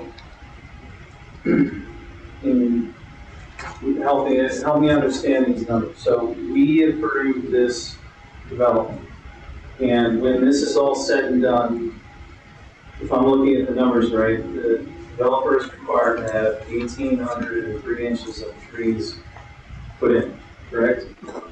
And what is the total? Using smaller, at the time of planning, 1,803 inches overall. Great, that's what was the original agreement when it was approved, correct? Correct. So what is the new number of tree inches that will be put in when this is done? When it is spoken of 30 years, that when there should be 1,689 tree inches. Well, no, that's because that original 5,000 came out. That was authorized to be removed. So we can't. It was authorized, but it had to be replaced. So they have to replace 5,034. Correct. Inches. So then what is the 1,803 inch? 1,803 is what's going to be planted initially. That will grow to eventually realize the capacity in ball width of 8,693 inches. So this developer is gonna rip out 5,000 inches of trees, replace it with 1,800 inches of trees. We're gonna cross our fingers and hope we end up with close to 9,000 Let me trees. let me take a crack at drawing a picture, because I think I understand where you're coming from, and actually with an arborist and review, arborist can explain this a heck of a lot better than I can, but I've been through a lot of meetings like this. So remember that all the trees came out and a lot of infrastructure, retention ponds, buildings went in. And if you were to put, I don't know how densely populated it was with trees beforehand, so I could be off, in the image I'm creating, the image I have in my own head. If you take out 5,000 inches of trees, put in retention ponds, put in houses, put in roads, put in all the infrastructure, and then if you were to actually put back 5,000 inches of young trees in the space that's left, instead of going to something like a tree bank paint or something like that, this is the big reason why tree banks exist, is what would happen as those trees mature, they would kill each other. They would literally suffocate each other, and you'd have no trees. They would all kill each other. So I think that may be where that difference that you're seeing is coming from, and why Larry's so focused on the growth, because as they get bigger, as root systems expand, as canopies expand, the smaller trees are going to get shaded out, and you're guaranteed to tree death if you try to replace inch for inch after developing the site. That makes sense. And for me, another way to look at it is that, the easiest solution is the one that you can do, which is you have a series of 30-foot oak trees cannot be replaced with 30-foot oak trees. I mean, it has to be with the smaller trees. And so there's not really a way to effectively have a developer have permission to remove these trees and replace the equivalent with the equivalent being the same size now. They're just not able to do that. Another thing that the arborist would probably tell you if he were at the podium was that as you get bigger containerized trees, the less likely they are to survive. So your survival rate with smaller trees is actually going to be better. So we have two issues. We have the issue of we had unauthorized tree removal before permit. And that's one reason why it's in front of us. So if that is the case, then all of these numbers, if their tree plan, the 1803 inches, that's what I throw into 8689, is approved, then why are those inches in front of us to be discussed? Wouldn't the only thing to be discussed is the unauthorized tree removal before permit? How did we get into all of these charts and on top of each other? I think Larry's trying to give you a complete and fair picture of what's happening. So debating the tree inches doesn't matter because it was already approved and it's already planted. But it could impact your decision on the mitigation for what was removed unlawfully. And I think that's why Larry presented it, so that you had a complete picture of everything, of all the trees that have come out, so that if there was any crosstalk between those two issues, that at least you had the information in front of you. So what was removed unlawfully was 282 inches, correct? Yes. And the developer is still replacing trees with the original 1803. That hasn't changed. So the 282 inches that were unlawfully removed is still not been accounted for. Yeah, they're paying for it instead of replacing. So they're paying instead of replacing. Correct. Okay. The reason for that is obviously one of those trees always put in the side lot. Most of those are the side lots and the houses are before they go to the project. I have a question.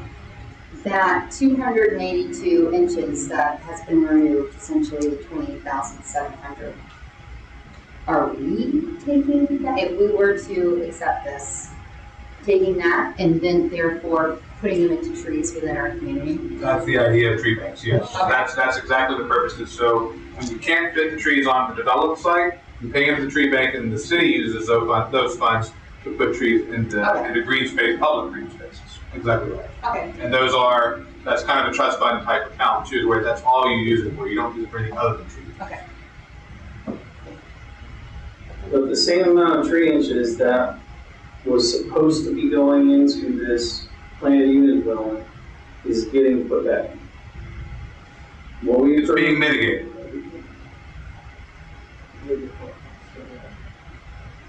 Because, well, now they're mitigating the unauthorized removal. It's all mitigation. Replacement is part of the mitigation plan. It's all part of mitigation. So between It doesn't give us money, they can plant more trees. between replacement and payment, that's the idea, is between replacement and payment, you mitigate your tree. But those two concepts work in conjunction to get you to the end goal. Okay, so then, let me see if this statement is correct then. So when this PUD was approved, they were required to put in 1803 inches of trees, correct?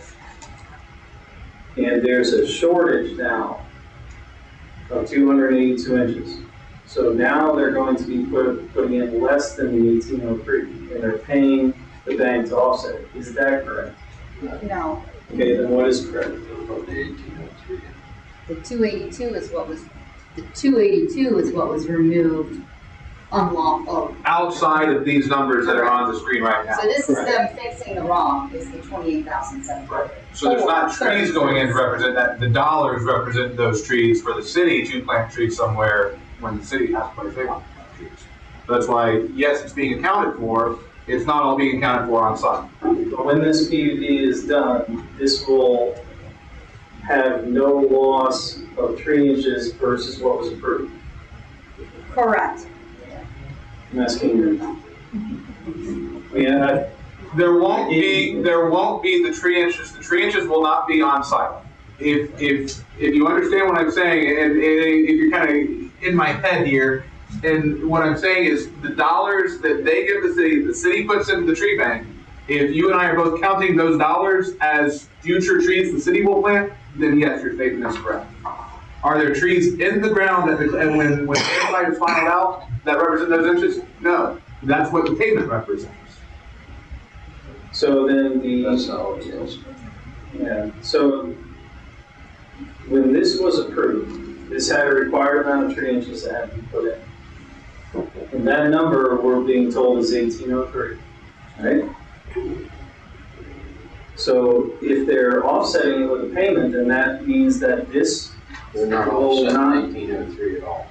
No, that's not what I said. Okay, let me finish. So this will be short 282 inches worth of trees. That's why they're paying it.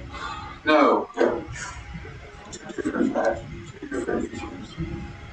The tree mitigation for the city, for the unauthorized, look at that as a separate project, but again, the overall development. Everything taken outside of that deals with 46 acres, not 48 acres.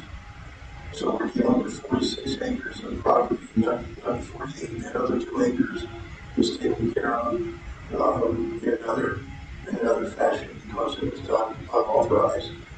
But let me try. Let me involve Larry. So Larry, this slide that we have, if we're looking, because I think maybe this will get this shared. 5,034 was okay. So go ahead. The end goal question is to make sure that this PUD ends up at net zero planted tree inches. I'm getting that. Okay. So what we're looking at in this slide, the 5,034 inches. That's the authorized tree removal pursuant to the mitigation plan. Yes. So, Chair, I think your question, it's not, are we short trees to meet that mitigation plan? No, they're spot on the mitigation plan.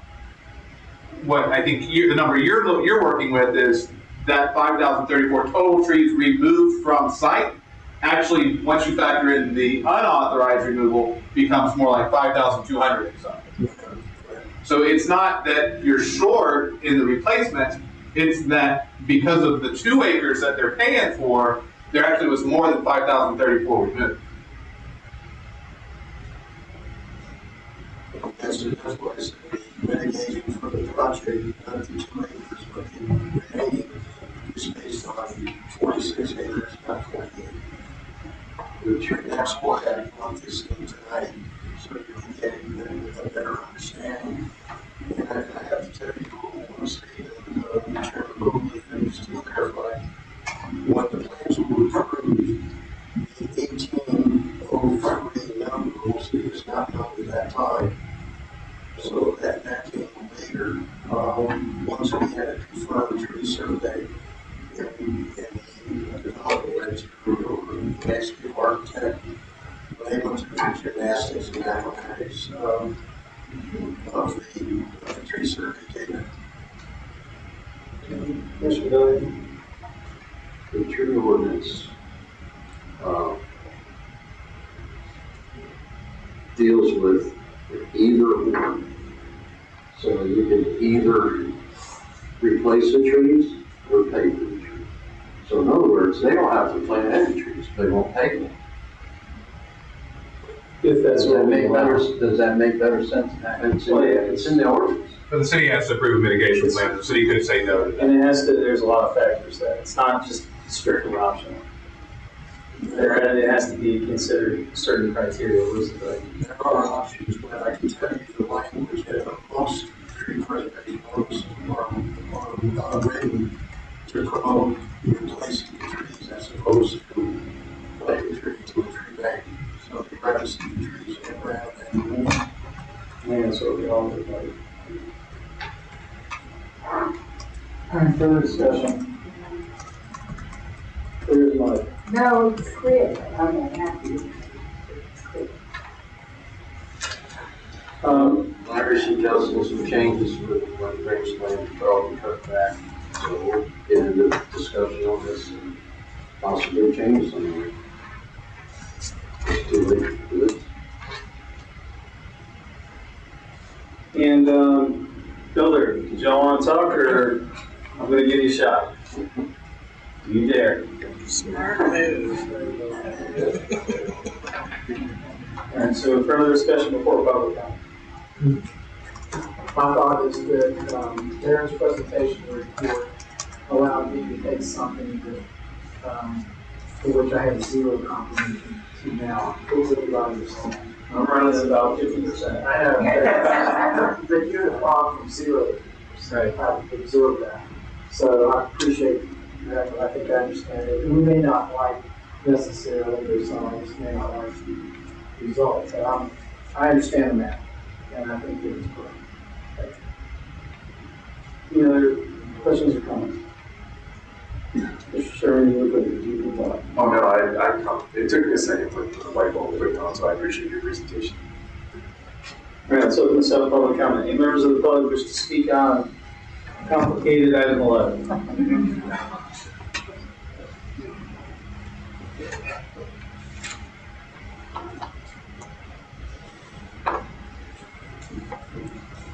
So I'm pretty clear on that. This is all part of that Gerald Carter, Dr. Tony statement probably 3 years ago. So I always pay special attention to it. And I remember you asking about the buffer between our property, and you said something about you backed up to it and you spoke in feet of buffer, not inches of trees. You put it out for a while ago by saying the same thing. Miles originally presented. My open question is, I hear you talk about a tree bank, of which I know zero about, but $28,700 is going to go into the tree bank if the city puts trees where they see fit, or can KP homes now draw from that tree bank? No. It's for the city to put trees on public property. Okay, that's the only use you can have. Okay, that was one of my own questions. If I put money in the bank, you're going to draw back out and plant trees. This kind of sounds like that, you know? Any other questions for public comment for item 11? And we'll close public comment. The only, before we do the motion, I'll do accept it, right? Approve the amended mitigation plan, is that what you want, Larry? Yes, Probably not. It's in the report, isn't it?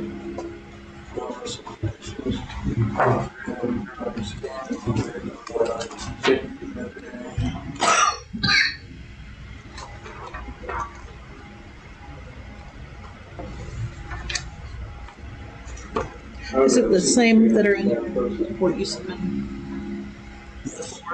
So they're on, at the end of Mr. Torino's report, there are the recommendations. There's 1, 2, 3, and 4.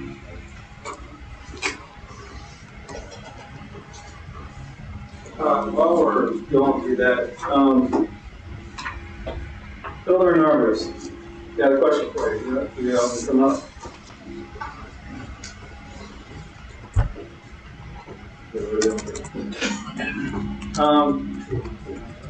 Yeah, if you can, just introduce yourself. Eric Blank, Arborist, architect with Matthews, CCA. Eric, from Jacksonville, 10475 Marshall Drive, Place 100, Jacksonville, Florida, 22256. So, I can only speak for myself. We haven't made a motion or anything. I would like to see some of these 3 inches put back. Y'all can't design any more 3 inches in your subdivision. You're maxed out to where it's now at a point where you have to paint to the bank. What would we have? I could certainly go through the plan review, but in general, the canopy trees that were out there that are going to be planted, they need to be at least 30 feet apart. And so I did follow a general rule, where it said that you don't want them put together. So if you look at it as their final width, to be anywhere between 7 and 30 feet. If they don't shade each other out, then you put them at about 30, 40 feet. So, but I think what has not been mentioned is, yet is that what's out there is very dense. And so the places where I have to plant are either right next to a lot or right next to an upland buffer that's preserved. So there really is limited. And so the common areas are there to have open event lawns. Right now, they're not designated for a clubhouse or anything, but there's a good balance of shade trees and smaller trees to have that decorative kind of, unique look of taller trees, smaller trees. So, I mean, there probably are some places for it, but you have to kind of try to find them. That was one of the efforts that I had to present, is to make sure that I got it balanced out so that we didn't have too many. Occasionally, sometimes in St. Johns County, they allow you to do a 20 center, and you have the development like, oh, I'd rather plant more, but it's again, it's just going for that, or it's going to not have enough room. So this is a long-term community. It's not a commercial, like you just turn the water off. They're going to have something look attractive, So, I mean, I think the spacing is perfect. There are some places, but I can certainly, another discussion show you but it's pretty dense, the existing vegetation. So the places where I have to put it is the common areas are either up against a lot, that each one of those lots, they're not very large, but we're actually asking the lot to have 2 trees on each lot. So you see that, blank area where all the lots are, eventually it'll all be treed.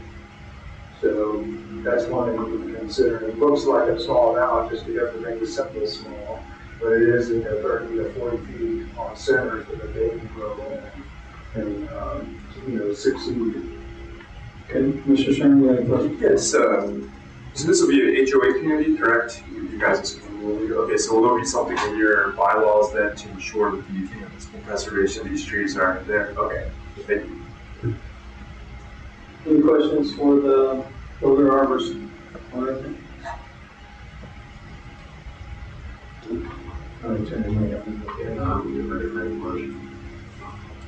right, so thank you.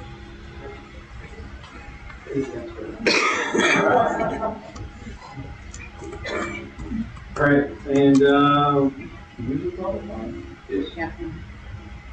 Yeah. all right, further discussion?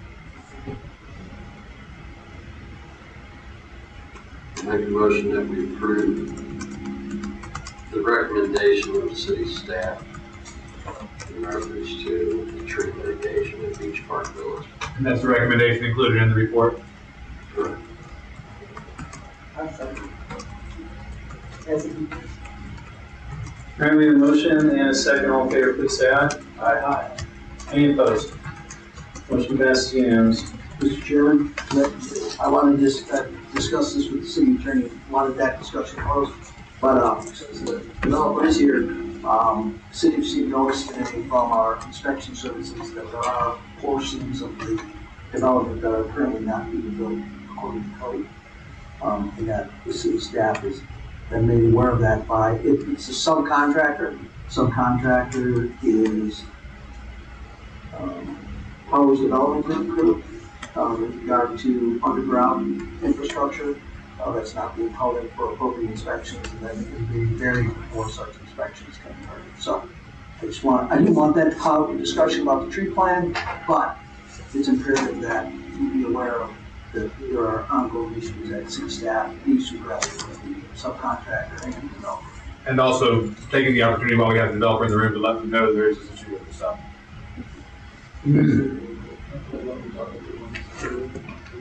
Sure, come on up. So I have some thoughts on that tree. Yes, we were made aware this morning about some of the issues, so our team is going to subcontractors and talking to them about that, and working with your inspectors, working with third-party inspectors. While you're up here.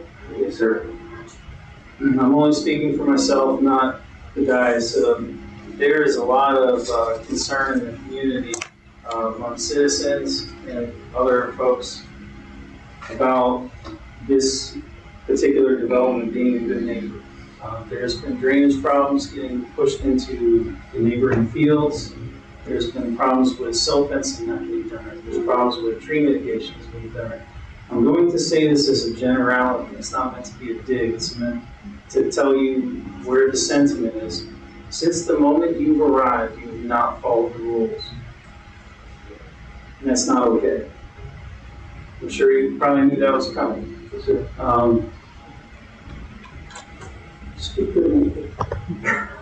I didn't know if anybody wanted to comment on that, but that is a sentiment that's been brought to me as a representative from folks that, while you're here, while everybody's in the room, that's not a good way to sell homes. No, it's not. And sorry, of course, there's not a lot of experience on the microphone, but no, I totally agree with you. And Katie said it on that. You brought up some issues that we had on site with our contractor, and I don't think Rick is here, Mr. McFadden, but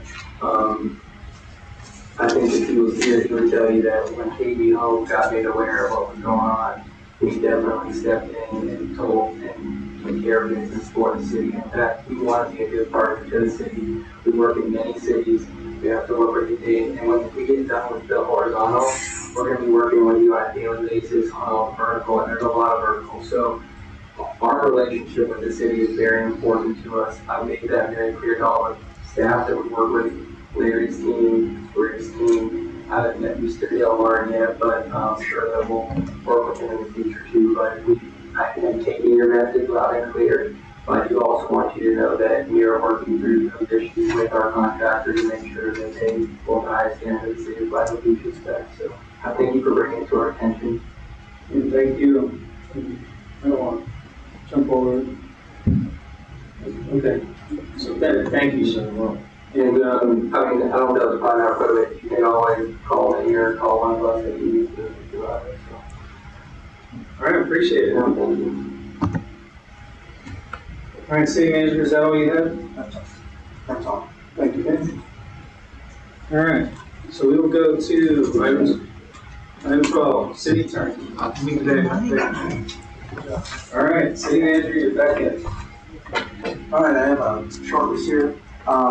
One of the things that, as I've acclimated myself to the community, is that there has been concerns voiced about the condition of many of our city parks, and that we have not done historically good job maintaining them.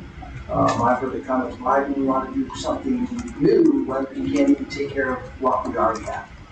So in order to help me determine how to bring the parks and their equipment and their amenities up to standards, I'd like to create an ad hoc parks committee to help me guide through that and perhaps allocate some of the funds in next year's budget for making those improvements, which again I hear from some residents that it's long overdue. So I would ask each one of you to provide to me a couple names of people that you think would be suitably representative of the community, and I'd like to create an ad hoc committee so that I can work with that group of people to investigate each one of the parks, figure out what needs to be done, and then work closely with that committee and myself and bring some recommendations back to you. So I don't need those recommendations now, but the sooner you get those recommendations, the sooner we can get started. We might be able to do it now. Want to take a stab at it now, or do you want to? I don't want to recognize that. Right. Availability, and also that would be set up by a resolution, so we would have the terms of the committee, the chair, vice chair responsibilities, and any sunset provisions. So ad hoc means fall sunshine, the whole. Exactly. And I'll work on that with Mr. Smith. The stuff that needs to be done, we may not be able to do everything, but we need to start someplace. So, all right, if you'll email those to me and copy Ms. Overstreet, that'd be good. When would you like them by? The end of the month. as soon as possible. We had it next week, No worries. All right. Secondly, there was some discussion ongoing, and I know this is kind of been interesting in all communities with the popularity of pickleball. There's what I'm going to work with Tom. I believe that in other communities, there's always ongoing. Sometimes it's difficult for people to play nicely in the sandbox. So what I'd like to do is have at least one tennis court, and this let's stay strictly with Woodline Park. One tennis court strictly devoted to tennis and tennis only. And then the other tennis court currently is marked with 2 pickleball courts. Eliminate the tennis markings from that, so you have 2 exclusive pickleball courts. And then what Mr. Gillen and I are going to work on doing is actually striping 2 additional pickleball courts on the basketball court at the Wickline Center. So there would end up being a total of 4 pickleball courts and 1 exclusive use tennis at Wickline Park. Should there be more at Wadsworth Park, there are currently 2 more pickleball courts striped on the tennis court, as well as 2 dedicated tennis courts out there, as well as 2 basketball courts, which I will approach the county to see if they would be interested. And this is assuming that the basketball courts in question are built according to regulation size, because if they are, you can suitably put pickleball courts lengthwise on the basketball court horizontally. So that's what we're going to look at. Just be aware that I know the issue was raised, but I truly think that you have to have at least 1 tennis court solely and exclusively dedicated to tennis, because you run it, that's what generates a conflict. Well, we were here first, and so on and so forth. So I think we can, if we retain 1 tennis court exclusively for tennis, then everybody has to play nicely together. And if things grow, and we need to look at additional tennis courts or pickleball courts elsewhere in the city, then we can move forward with that. Just a piece of information, county has approved plans to expand pickleball courts at Wadsworth, Crossbridge as well. Right. Yeah, it's in the works as we speak. So you're talking about taking the tennis court lines away from the line to take more? Correct. So you'll have 1 tennis court exclusive. 1 pickleball court. 2 pickleball. 2 pickleball courts in that one area. Correct. Exclusive. On a concrete pad right now. So we've split our tennis courts currently 50-50. So we have exclusive on this side and exclusive on this side. As long as their balls don't interact, and there shouldn't be infighting. And then potentially, when the basketball court's not being used, overflow pickleball could go there. Is that, am I 2 more understanding that courts. 2 more courts, right? Mr. Gill and I are going to go out, we're going to tape and chalk and make sure that it's suitable for that use. Mayor? I actually received an email from the pickleball court fans. They had come to the tennis and the pickleball players, they had come to an agreement and had decided what they thought would be best fit for the community. You might want to pull the minutes on that and see what they had decided. They had certain hours, certain times that they wanted to play. They kind of had it all figured out. And they just wanted to have, I can quote the email, I don't know if it was just 1 more court striped, and they were happy with what they had figured out, with the number of players that were here, and such. And I guess some of the question is, what happens when there is the conflict between, well, the tennis players are winning the play? So, right, and again, this is, we would still end up with 4 pickleball courts. And yes, At the end of the day, they just want them striped, so. Yeah, but you ended up with 4 pickleball courts and 1 tennis court. Correct.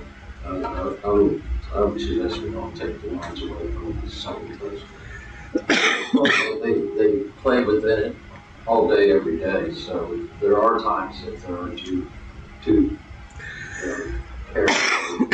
doubles of Well, let me work with Mr. Gillen and find out, can we adequately stripe the basketball court?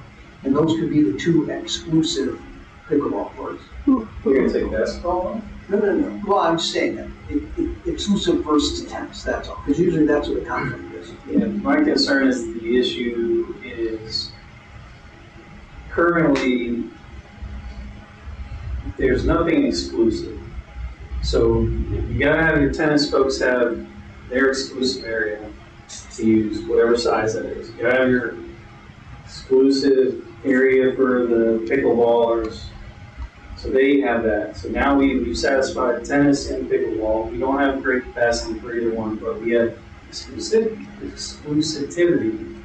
And then the only area of concern will be the basketball court, which will now be shared,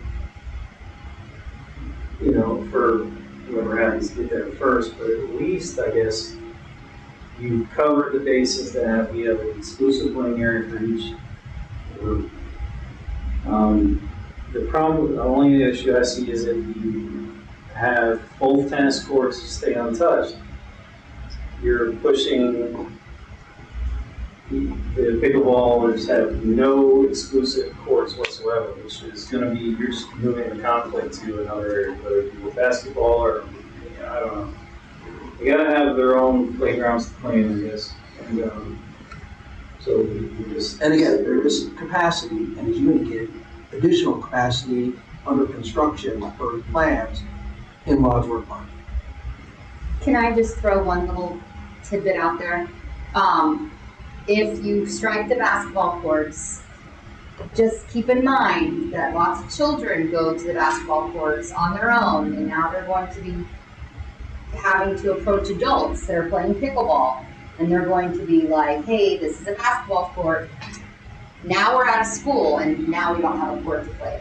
That would just be my only concern, is now you have a 12-year-old confronting an adult, trying to reason with them on where do they play. That would just be an issue. That's an old exclusivity. So we just need to build another court. Good luck. Being built in Wadsworth. Yeah, Wadsworth is expanding. It would probably be good, I guess, for an upcoming meeting just to grab the plans and just cover what's going on. But yeah, we're not gonna show up with paint and do this tomorrow. It's gonna take a little bit of work. And again, I'm sure we'll hear more about it in the course of next week. But that's try to slip the baby in that. Okay. Because I've been in probably pickleball wars myself. So. They're getting better. They have rackets. So. All right, moving on. There is a Veterans Parade, and I had responded verbally that the city would participate with the Veterans Parade. The interesting component is they're asking for a float.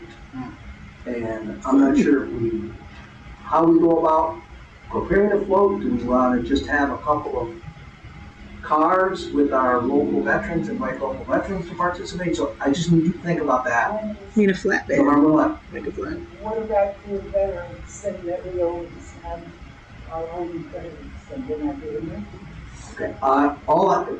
I'm new here. All I know is that there's a. I have the answer. I actually reached out and asked that question. They want to plan the parade earlier in the morning, or at some time that does not conflict with the city or the county event. So it's gonna be 6 o'clock in the morning. No idea, but it was not conflicting because I was like, we have something in our park. They small post that says, okay, the county has this, and we have ours. The only tough part is the parade is every single municipality is slated to participate, assuming that Where's it at? we do. It's in Benel. This parade is out in Benel, and it ends in county buildings. And it's already been pushed, there's been an article pushed out, fighting and some stuff about the details, I don't have. Benel? I think, the one that I was in discussion with was Chief Brandon from Yes. Benel. Right. And he talked about it, and yes, we talked to Chief Downey about it, and Chief Downey's put support for our manpower to help support their parade. And yes, they're trying to work out the logistics of how do you dance around all the events. Right now, I at least indicated, I mean, I can always tell them no, we're not gonna be there, but we were invited. I'm sorry? I'm always in charge of our veterans event in the park. And I get a speaker from the veterans affairs side of the county. And if I don't call him right by next week, then I can have a speaker, so. Okay, I'll find out from Chief Brandon what the timeline is and how it's supposed to be synchronized with our traditional activities. Okay, and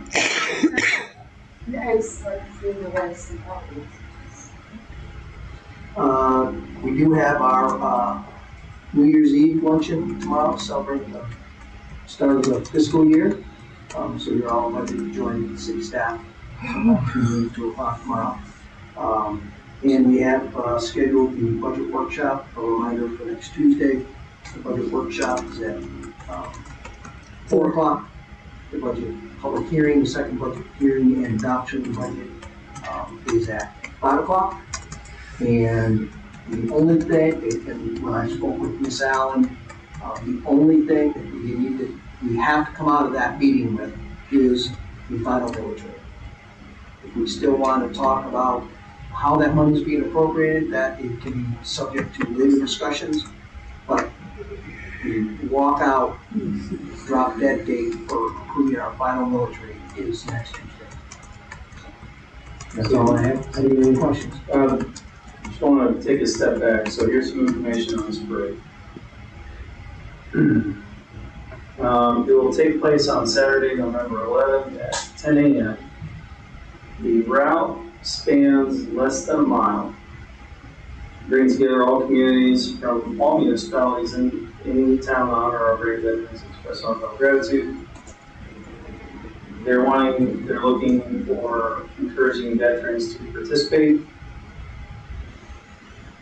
And there is a website, it's FlaglerVeteransDayParade.com, and has a parade route marking, other essential information for attendees. I'll send this to you. Yes. That's really about it. It says, following the parade, Flagler County government will host the annual Veterans Day ceremony at the GSP, and that's really all it says. So as far as this later engagement, that should not really interfere.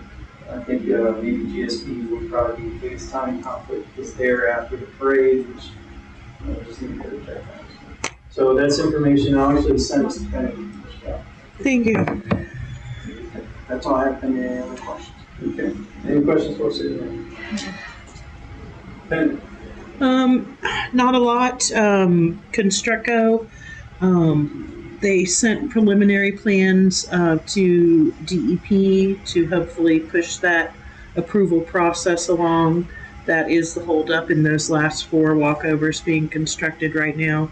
And I'll reach out to Lindsay again tomorrow and find out an update from her.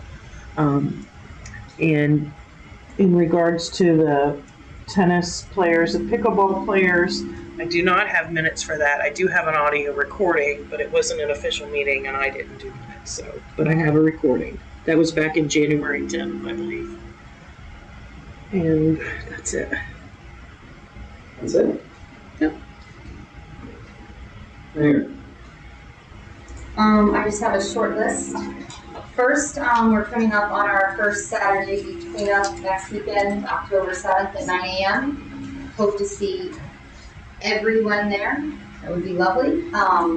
Bags, gloves were provided. We just need hands and bodies. Second, there was a comment on Facebook regarding the Petty Suffolk dock repair, that's the county park, and I had been in communication with the county and letting them know that Maritime Construction could have done the work on it. Reached back around, the county put out bids, they even reached out to Maritime, they did not get a response. So the county knows how important this is for our city.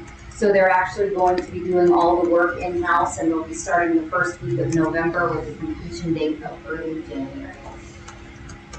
No.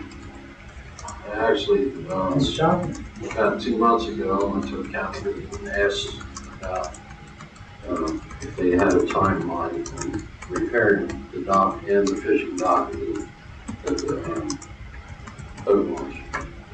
And didn't get an answer back. And this past meeting that they had in the afternoon, I asked again. And that's when I got a formal answer from Heidi that they had put it out for bid and didn't get responses. And they even tried reaching out to individual people saying, hey, this bid's going out. And they still didn't get any replies. So they're supposed to start on it sometime early in November. Yep, early November with completion early January. And that was it because we discussed the striping on the court and that was all I had. Just that piece of paper I gave you to a replacement for the raise the flag. Oh, thank you. I will not be able to attend the next First Friday. So we will be having the pink flag will be raised for breast cancer awareness. So if someone can help do that here from this commission, it would be lovely. And the proclamation. Oh, and read the proclamation. We have a volunteer? She's not listening. What's the date? Next First Friday. Next October, sorry. October 7th. Yeah, thank you. 6. Does anybody want to help raise the pink flag or read part? Oh, you said you already. Rick said he'll do it. Okay, Rick, you're it. Thank you. It's all right, Rick, we got it. We got filler. Too late. Should have been talking in class. I'm not able to. Proclamation. Help raise the pink flag for First Friday. So we can allow two exemptions. Everybody's allowed. Mr. Sherman.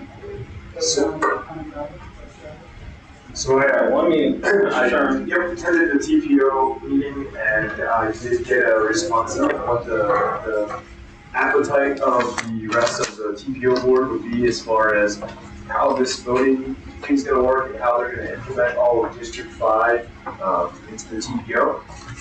So there was a bit of a compromise. It was a pretty long debate that went a lot longer than expected. But long story short, all of Flagler County will be included into the TPO now, which I think will actually help the TPO staff. And just for projects and everything, there's different funding sources, what have you. But from what happened there, that's going to be that portion. And then in addition to that, Marineland's going to be part of the TPO now. And there's going to be 2 small city alliance voting bodies. And the votes, if I'm not mistaken, will be 1.67% each. And there'll be a Volusia County Small City Alliance, and there'll be a Flagler County Small City Alliance. So it'll be us, Marineland, Beverly Beach, and Liddell now will be there. Yes, and it was actually nice that there was good representation from Flagler County there. And so there was some good conversation to be had. And then additionally, would like to just give kudos to our police department. There was a presentation done by Best Foot Forward for pedestrian safety, and a lot of the things that they study and do, we already have here. And it was actually pretty cool to hear that we're a little bit further ahead of the game as far as pedestrian safety goes, even though, this area between Bush and Flagler is probably one of it's not the safest area in the country to be pedestrian, but one of the features that I think Daytona Beach Shores is trying to get for some of their crossovers are the lighted, what we have over by the pier. And some of the things that that we've actually got implemented already. So it's really neat to see that we're kind of already a step ahead. I would hope that Flagler County as a whole would become part of this coalition, because during the presentation, the presenter mentioned Volusia County is going to be part of this best foot forward for pedestrian safety. It seemed as though Commissioner Gantz was pretty intent on that, so I would assume he may bring something up to the others at his commission meeting, but I wasn't sure if we could maybe have Dale or someone email Heidi, maybe Flagler Beach, being interested in getting in on this best foot forward for pedestrian safety. There's a full presentation on it. I can get a copy of it and send it over to Penny to distribute, but overall it was a wonderful presentation. They covered all kinds of different topics, and just to share that with you guys. That's all I have. Mr. Norton. That Small City Alliance, is that rotating still? Yes, it'll be rotating, which is the nice part about the rotating part is that we'll have more, opportunity to be that voting member now, so it'll rotate on a 6-month basis, but instead of it being between all Volusia and Flagler, now it's, okay, we get a vote amongst Flagler County, so we'll rotate a little bit more. Marineland's actually gonna have to send representatives to. Yes, the mayor there, from what Colleen said, the executive, what she said was that the mayor was extremely interested in part of the TPO and because they were developing part of the state. She does. Well, she needs a couple of people to walk with her. Yeah, she was definitely enthusiastic. I'll just go through the things I did over the last couple of weeks. Last one Saturday, the 16th, I participated in a coastal cleanup. It's been a lot. They're picking up 6 months. A lot of Band-Aids. I was really surprised how many Band-Aids. Yeah, just Band-Aids. Bottle caps for me. A lot of bottle caps. Then I just brought up about the stuff with Boardwalk. I had 1 year that I'd gone to the county meeting. Went to the pedestrian bridge opening, which was, it has a whole different look when you're up there on the deck looking at it than you do the street. Two different ends. And it actually, now that it's kind of brownish looking, if you're up there standing at it, looking at it, it just kind of lose focus for a second. You can actually make it look like wood, so it looks very much like the A-frame from up there on the deck. They're at 2 cents on that. It also has a very different look when you're there on the trail and looking at it than it does on social media. Just saying.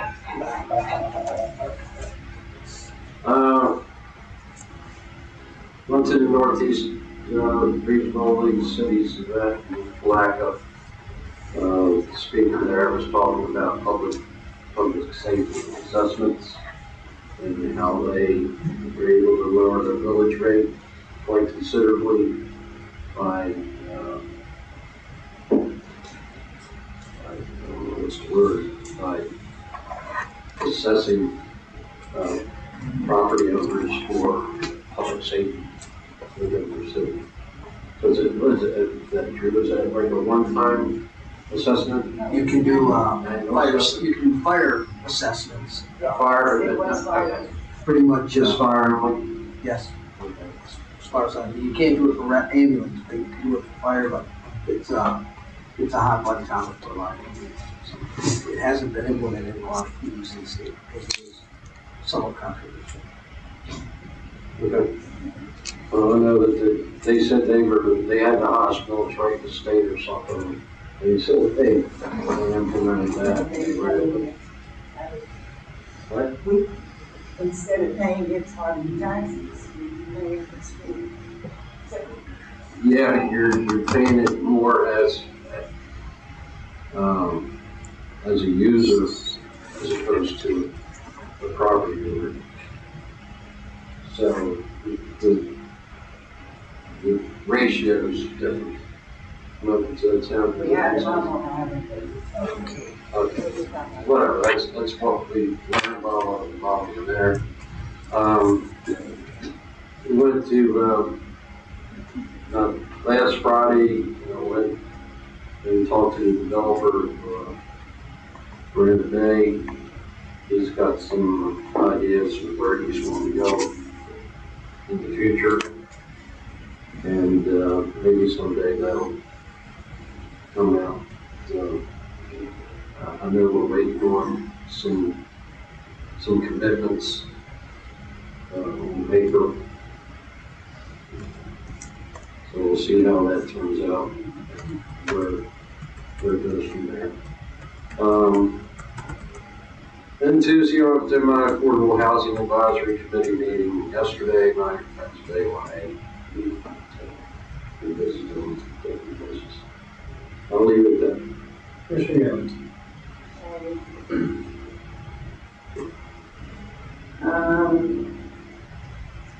I'm hoping that we can have a congressional budget, because we could do so postpone our big project and good budget. Because those are federal funding projects. That thought came to my head in the middle of the night.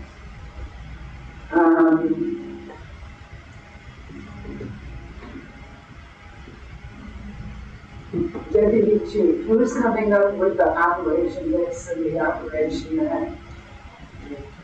Yeah, I love it, but it's fun reading. That was a challenge that we close to 2 hours. Sorry, because we wanted to do some very proactive things, but I encourage them to be creative with it. And they really stepped up and thought outside the box, and there's even some better ones to come. So it was, it's basically their imagination, initiative from the chief and I that asked me to do it. Okay, well, pass on my thanks. I certainly will. We have gotten some unbelievable comments about these, so it's working very well. Great, thank you.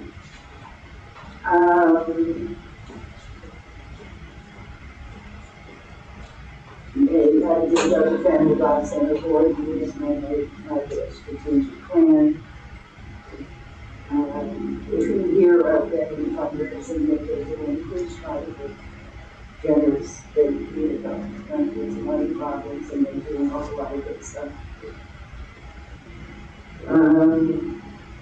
Museum had a good event at the park.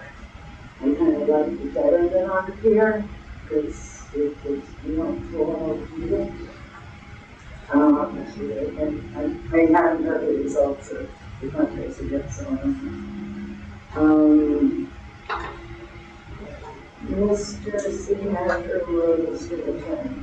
The shed on the Amber Avenue is exactly where it's been forever. They went to code enforcement last month? So I think he gave 60 days, so, but they are now under a demo. 60? Yeah, I asked about that, and they said sometime in November. So that would make sense with 60, but yeah, I think we started 30, he didn't want it to be continued again, so he went and gave more time than we'd asked for, but yeah, that's November, it must be 60. Yes, it is under master's work. I did see them start to work on the retention pond on Lake on the other side of the bridge, which was brought up some time ago. I saw them working there this morning. There was, the state did finally find some recommendation I didn't follow through with Mr. Smith and state, because yes, we are responsible for chemical treatments.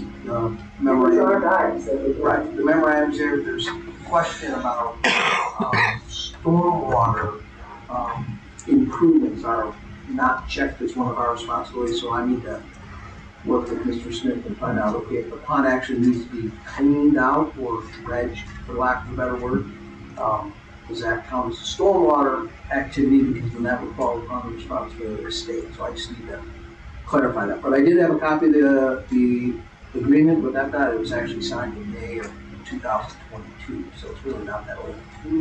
So, but I do have a copy of that.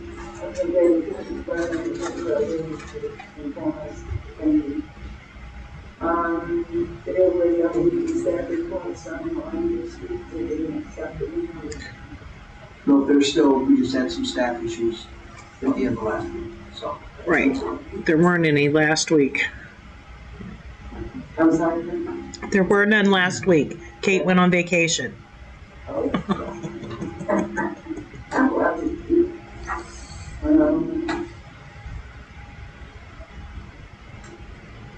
And I have to ask my fellow commissioners, somewhere I caught this thing on dark sky communities and caught my interest.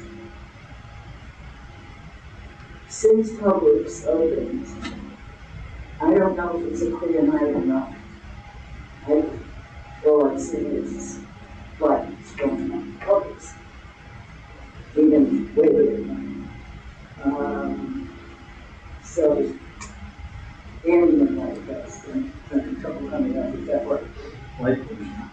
Commission. So this dark sky committee, I didn't delve into it too much because I didn't know how it could see, the hearings that I will spend more time with, more into Groveland. They mentioned Groveland, it's in the city that is very involved with that. Nothing there. That's why it's so dark. And it's up in Groveland. Just tell me why there's. It's funny, the only thing I know about Groveland is they were a horrible place back in the 50s with the racism. And so I keep having that in my head, but hopefully we're going to fix that. Anyway, it doesn't mean turning off all lights. It doesn't mean that you have to make this into a dangerous place. And we already have ordinances or code about who's supposed to keep your lighting on your property. Don't have something on your garage that goes out, it's supposed to go down. Then you can have, like with the turtle lighting season, we could do more turtle lighting all around. That kind of stuff. Not to make it hazard, but to make it nice. So is that something you think that bothers them?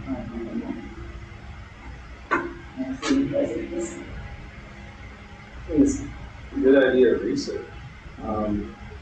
Nothing, the concept's good. Okay.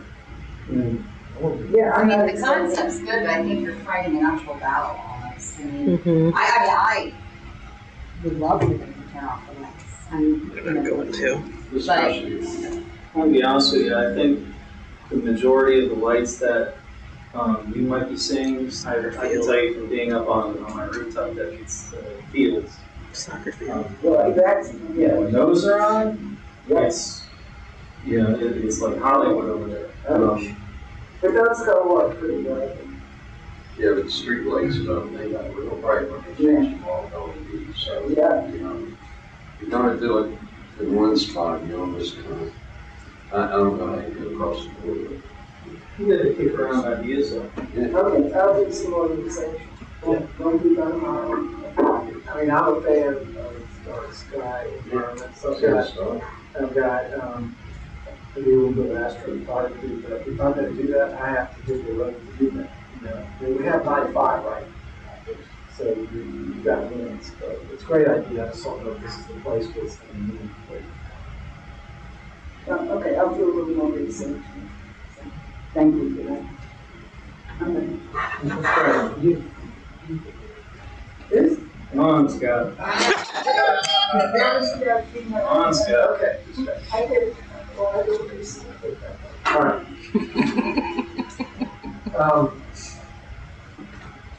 I'm still having Saturday meetings, and the number of interested residents continues to grow, which is good. And I've learned quickly there are topics that, not surprisingly, that people are interested in that come up every week. And also here that there's great value in being a good listener. I mean, there are quite a lot of times I meet with a resident who come up, tell me a concern or a problem, and I don't have any answers, but they feel much relieved and relieving just because they have someone to listen to it. But the topics that I hear repeatedly are you do walkovers and then you do Jason Friedson on AMA, virtually all positive comments and welcome developments to each side. There's been a lot of interest in theater / hotel / future timelines that have come out. And even though some of the dates on those timelines haven't really changed a whole lot, they haven't been in one place before for a lot of people. So that's a huge that's a real big hit, and I hope we keep doing that because it's gonna, it's gonna be 3 years worth of time. And of course, as a result of these things happening, the concern expressed that I'm hearing more on is, of course, parking. Both during the construction and all of these major projects happening at the same time and then after. So That's something that won't go away.